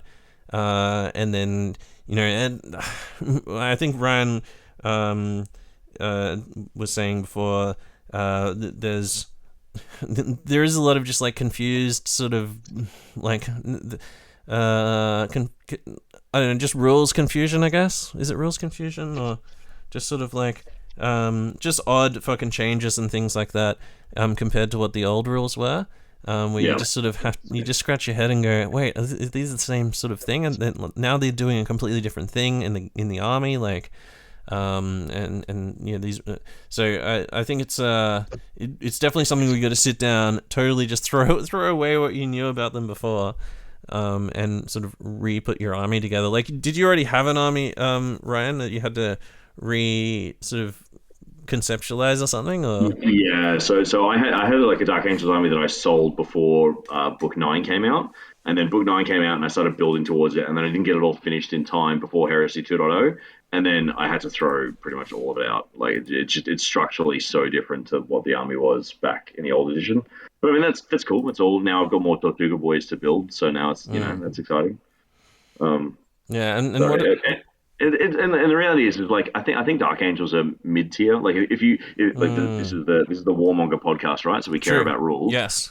It's not the worst. It's not a bottom tier army for sure. It's good. It's just not outstanding or broken in the way that some of the others are. So, and I think that's a pretty good place to be. I'll take it. Yeah. How do you rate them next to the first the Alpha Legion that we did last week? Talked about last week. Oh, I think Alpha Legion have us. They've got a better advanced reaction. They've got a better rule than -2 inches. That can cause some real fucking headaches. But I would never. I'm not a piece of shit, so I would never play Alpha Legion. So. I feel like the Dark Angels have a lot of exotic rules that are good against exotic shit. So Yeah, if people who are taking weapon skill 5 units, people who are taking toughness 5 plus shit units, they're gonna have a lot of bonuses against them.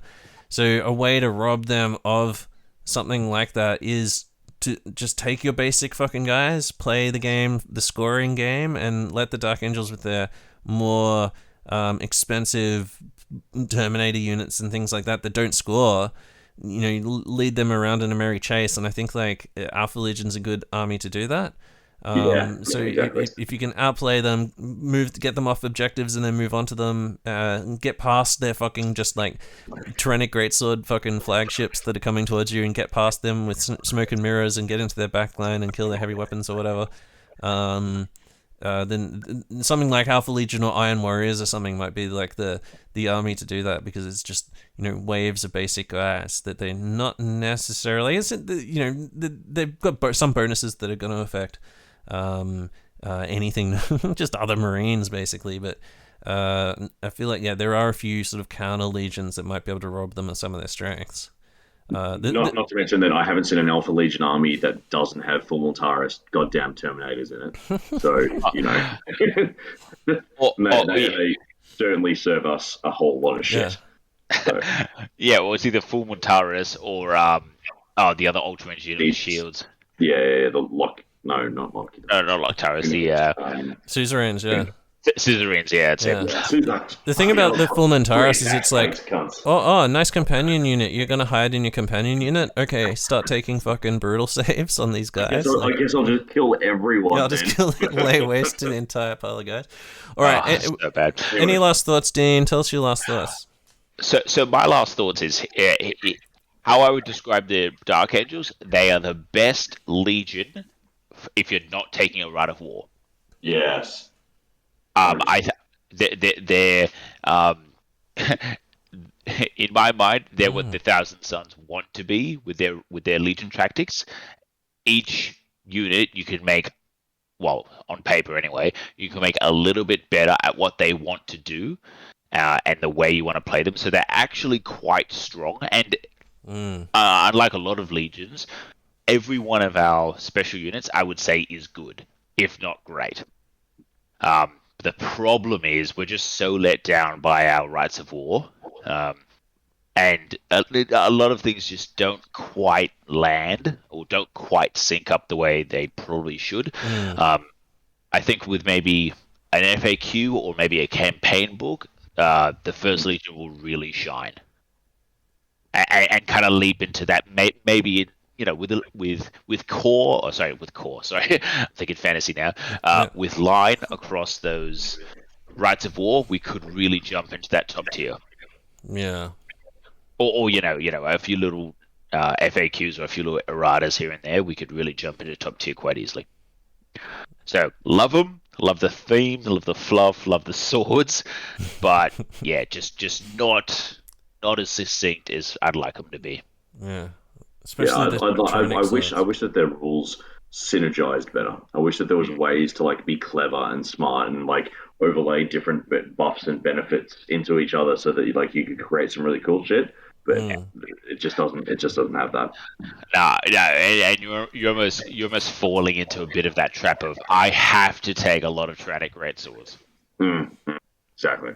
Yeah. I think all of my tanks have to be equipped this way so that I can make the most of my Iron Wing buff.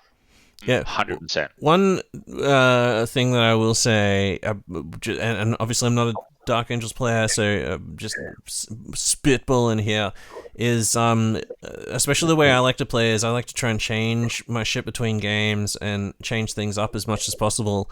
Most legions have a way more just static fucking rule. Like if you're Imperial Fists, everyone knows what Imperial Fists are going to do. Hit you easier with every weapon in the game, like 57 different weapons. Whereas Dark Angels, I feel like these rules, because they can choose the different hexagrammaton between game, well, not always between games, but between list builds, let's say, you can really keep people thinking. Like, if you're playing against an Imperial Fist army player, a lot of the time you know where their strengths are going to be, whereas the Dark Angels, you can change, you might just entirely change all your hexagrammatons and switch them all around between games, and then suddenly just like blindside someone with that. And it also just gives you more like and even between phases, as we've seen, if you have multiple characters with the different hexagrammatons. But just from a narrative perspective as well, just being, you know, like I was saying at the start, being like the good version of the Alpha Legion, and being sort of like murky and like, oh, what's he running now? Like, who the fuck knows? Like, in a campaign where there might be matchups, for example. Because you're allowed to change your list before the event, you know, you might decide, oh, instead of playing Stormwing or whatever this week at this event, I'll be the guy who can match up against Mechanicum, and I'll take all the monster hunting shit, hexagrammatons and things like, and the different fucking Hecatonistica shit and fucking whatever. So it feels like an army it feels like way more customizability is what I'm trying to say, I guess. At the end of the day, like, you've got 6 Rites of War. There's tons of playability there. Hopefully it's not because you're going to be the 18th Legion to get new rules again at the end of the creep. Yeah, at the end of the creep. Maybe that's why they've done it. They're setting you guys up. That's why you've got so many rules. You fucking in like 12 years time, when you finally get your new rules, you should have been able to play every single one of those fucking Rites of War and, you know, Crown of Horns and all that other fucking shit. I think, go ahead, Dan. Oh no, I was going to say, yeah, it's the 10-year build up to make us a real succinct legion. Yeah, but the long suffering Dark Angels persecution complex. Yeah, but 100% to your point, Tim. Like, I could run my not Few of the Legion, Pride of the Legion Force, and then next game switch it to the Eschaton Imperative, and not much changes as far as the list, but everything changes as far as the rules. How you play, yeah, exactly. Like, I think it does really reward a diverse collection, and it's also in a game that tends towards specialization. The Dark Angels allow you to play a bit more of a combined arms force. Like, a lot of Dark Angel armies will look like the back of a White Dwarf. You know, remember we used to see, like, you'd have an assault squad, a tactical squad, a Rhino, a Dreadnought, and a Predator or something, and that's what an army was supposed to look like. I think Dark 100%. Angels tend towards that, and that's one of the main appeals to me as well. Like the Deathwing Terminators are in white, some guys are green, some guys are black. Exactly. There's like blue armored librarians. Like, what the fuck is going on? Why are there all these colors? That's it.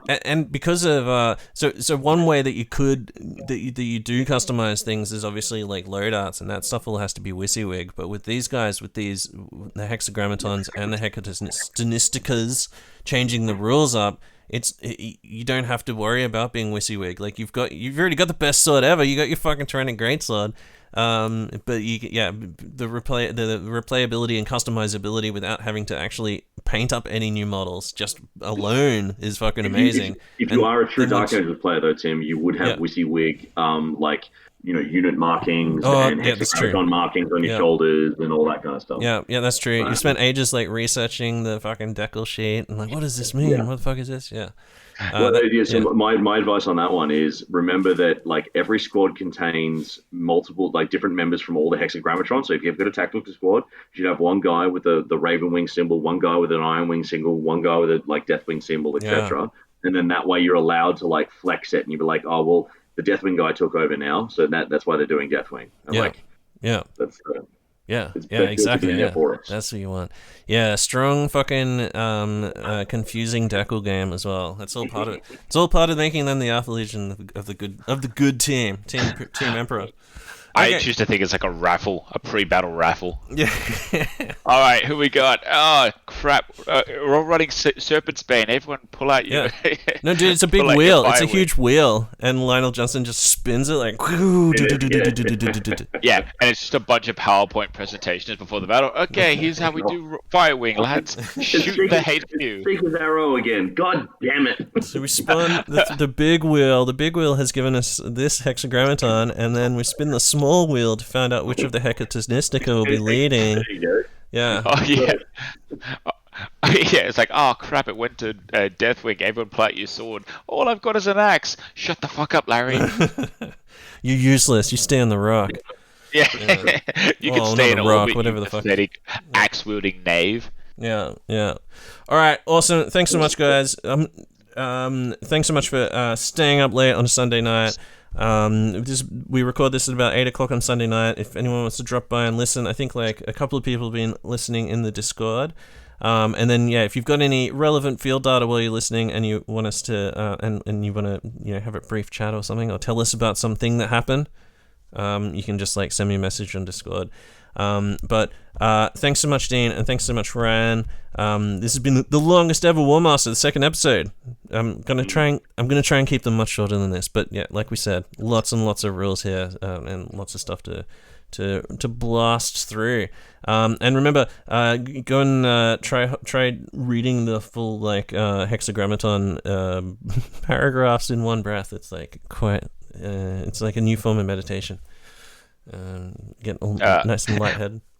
Please don't injure yourself as a part of the. You have a stroke. Professional before engaging with dark angels. Don't try and think about what you're reading too much, because then you might have a stroke. But and also don't let my cynicism dissuade you. It's still the best fucking Legion with the best fucking models and units and aesthetic. And we're saying like genuinely what we think, like how we would talk if we were just fucking three of us were just sitting here drinking rums on a Sunday night talking about Dark Angels. Like, we're just telling you our genuine fucking concern. We're not trying to sell you on anything, and we're not trying to stop you from taking anything that you do want to take. But if you want like no bullshit, just like this thing is better, fucking save some points here so you can buy something else somewhere else. That's what we're talking about. So yeah, I don't think obviously everyone wants to play like that awesome narrative game, but like you also like if there's something that's just fucking super stupid and it's a total waste of points, like it's definitely worth fucking shouting out, I think. So at least you know about it, and so when your total waste of points, and the other thing is, so when your total pile of shit waste of points thing that Ryan just fucking said was a total shit actually like wins you a game, you can go fucking suck it, Ryan, and send him a message and send him a picture. Ryan _ paints on Instagram. Fuck you, Ryan. You got no idea what you're talking about. Exactly. Awesome. All right. Thanks, guys. This is Warmonger episode 2, and we'll see you next week. We'll be doing the Raven Guard. All right. Thanks, guys. Fully painted. Thanks, everyone. Is for closers.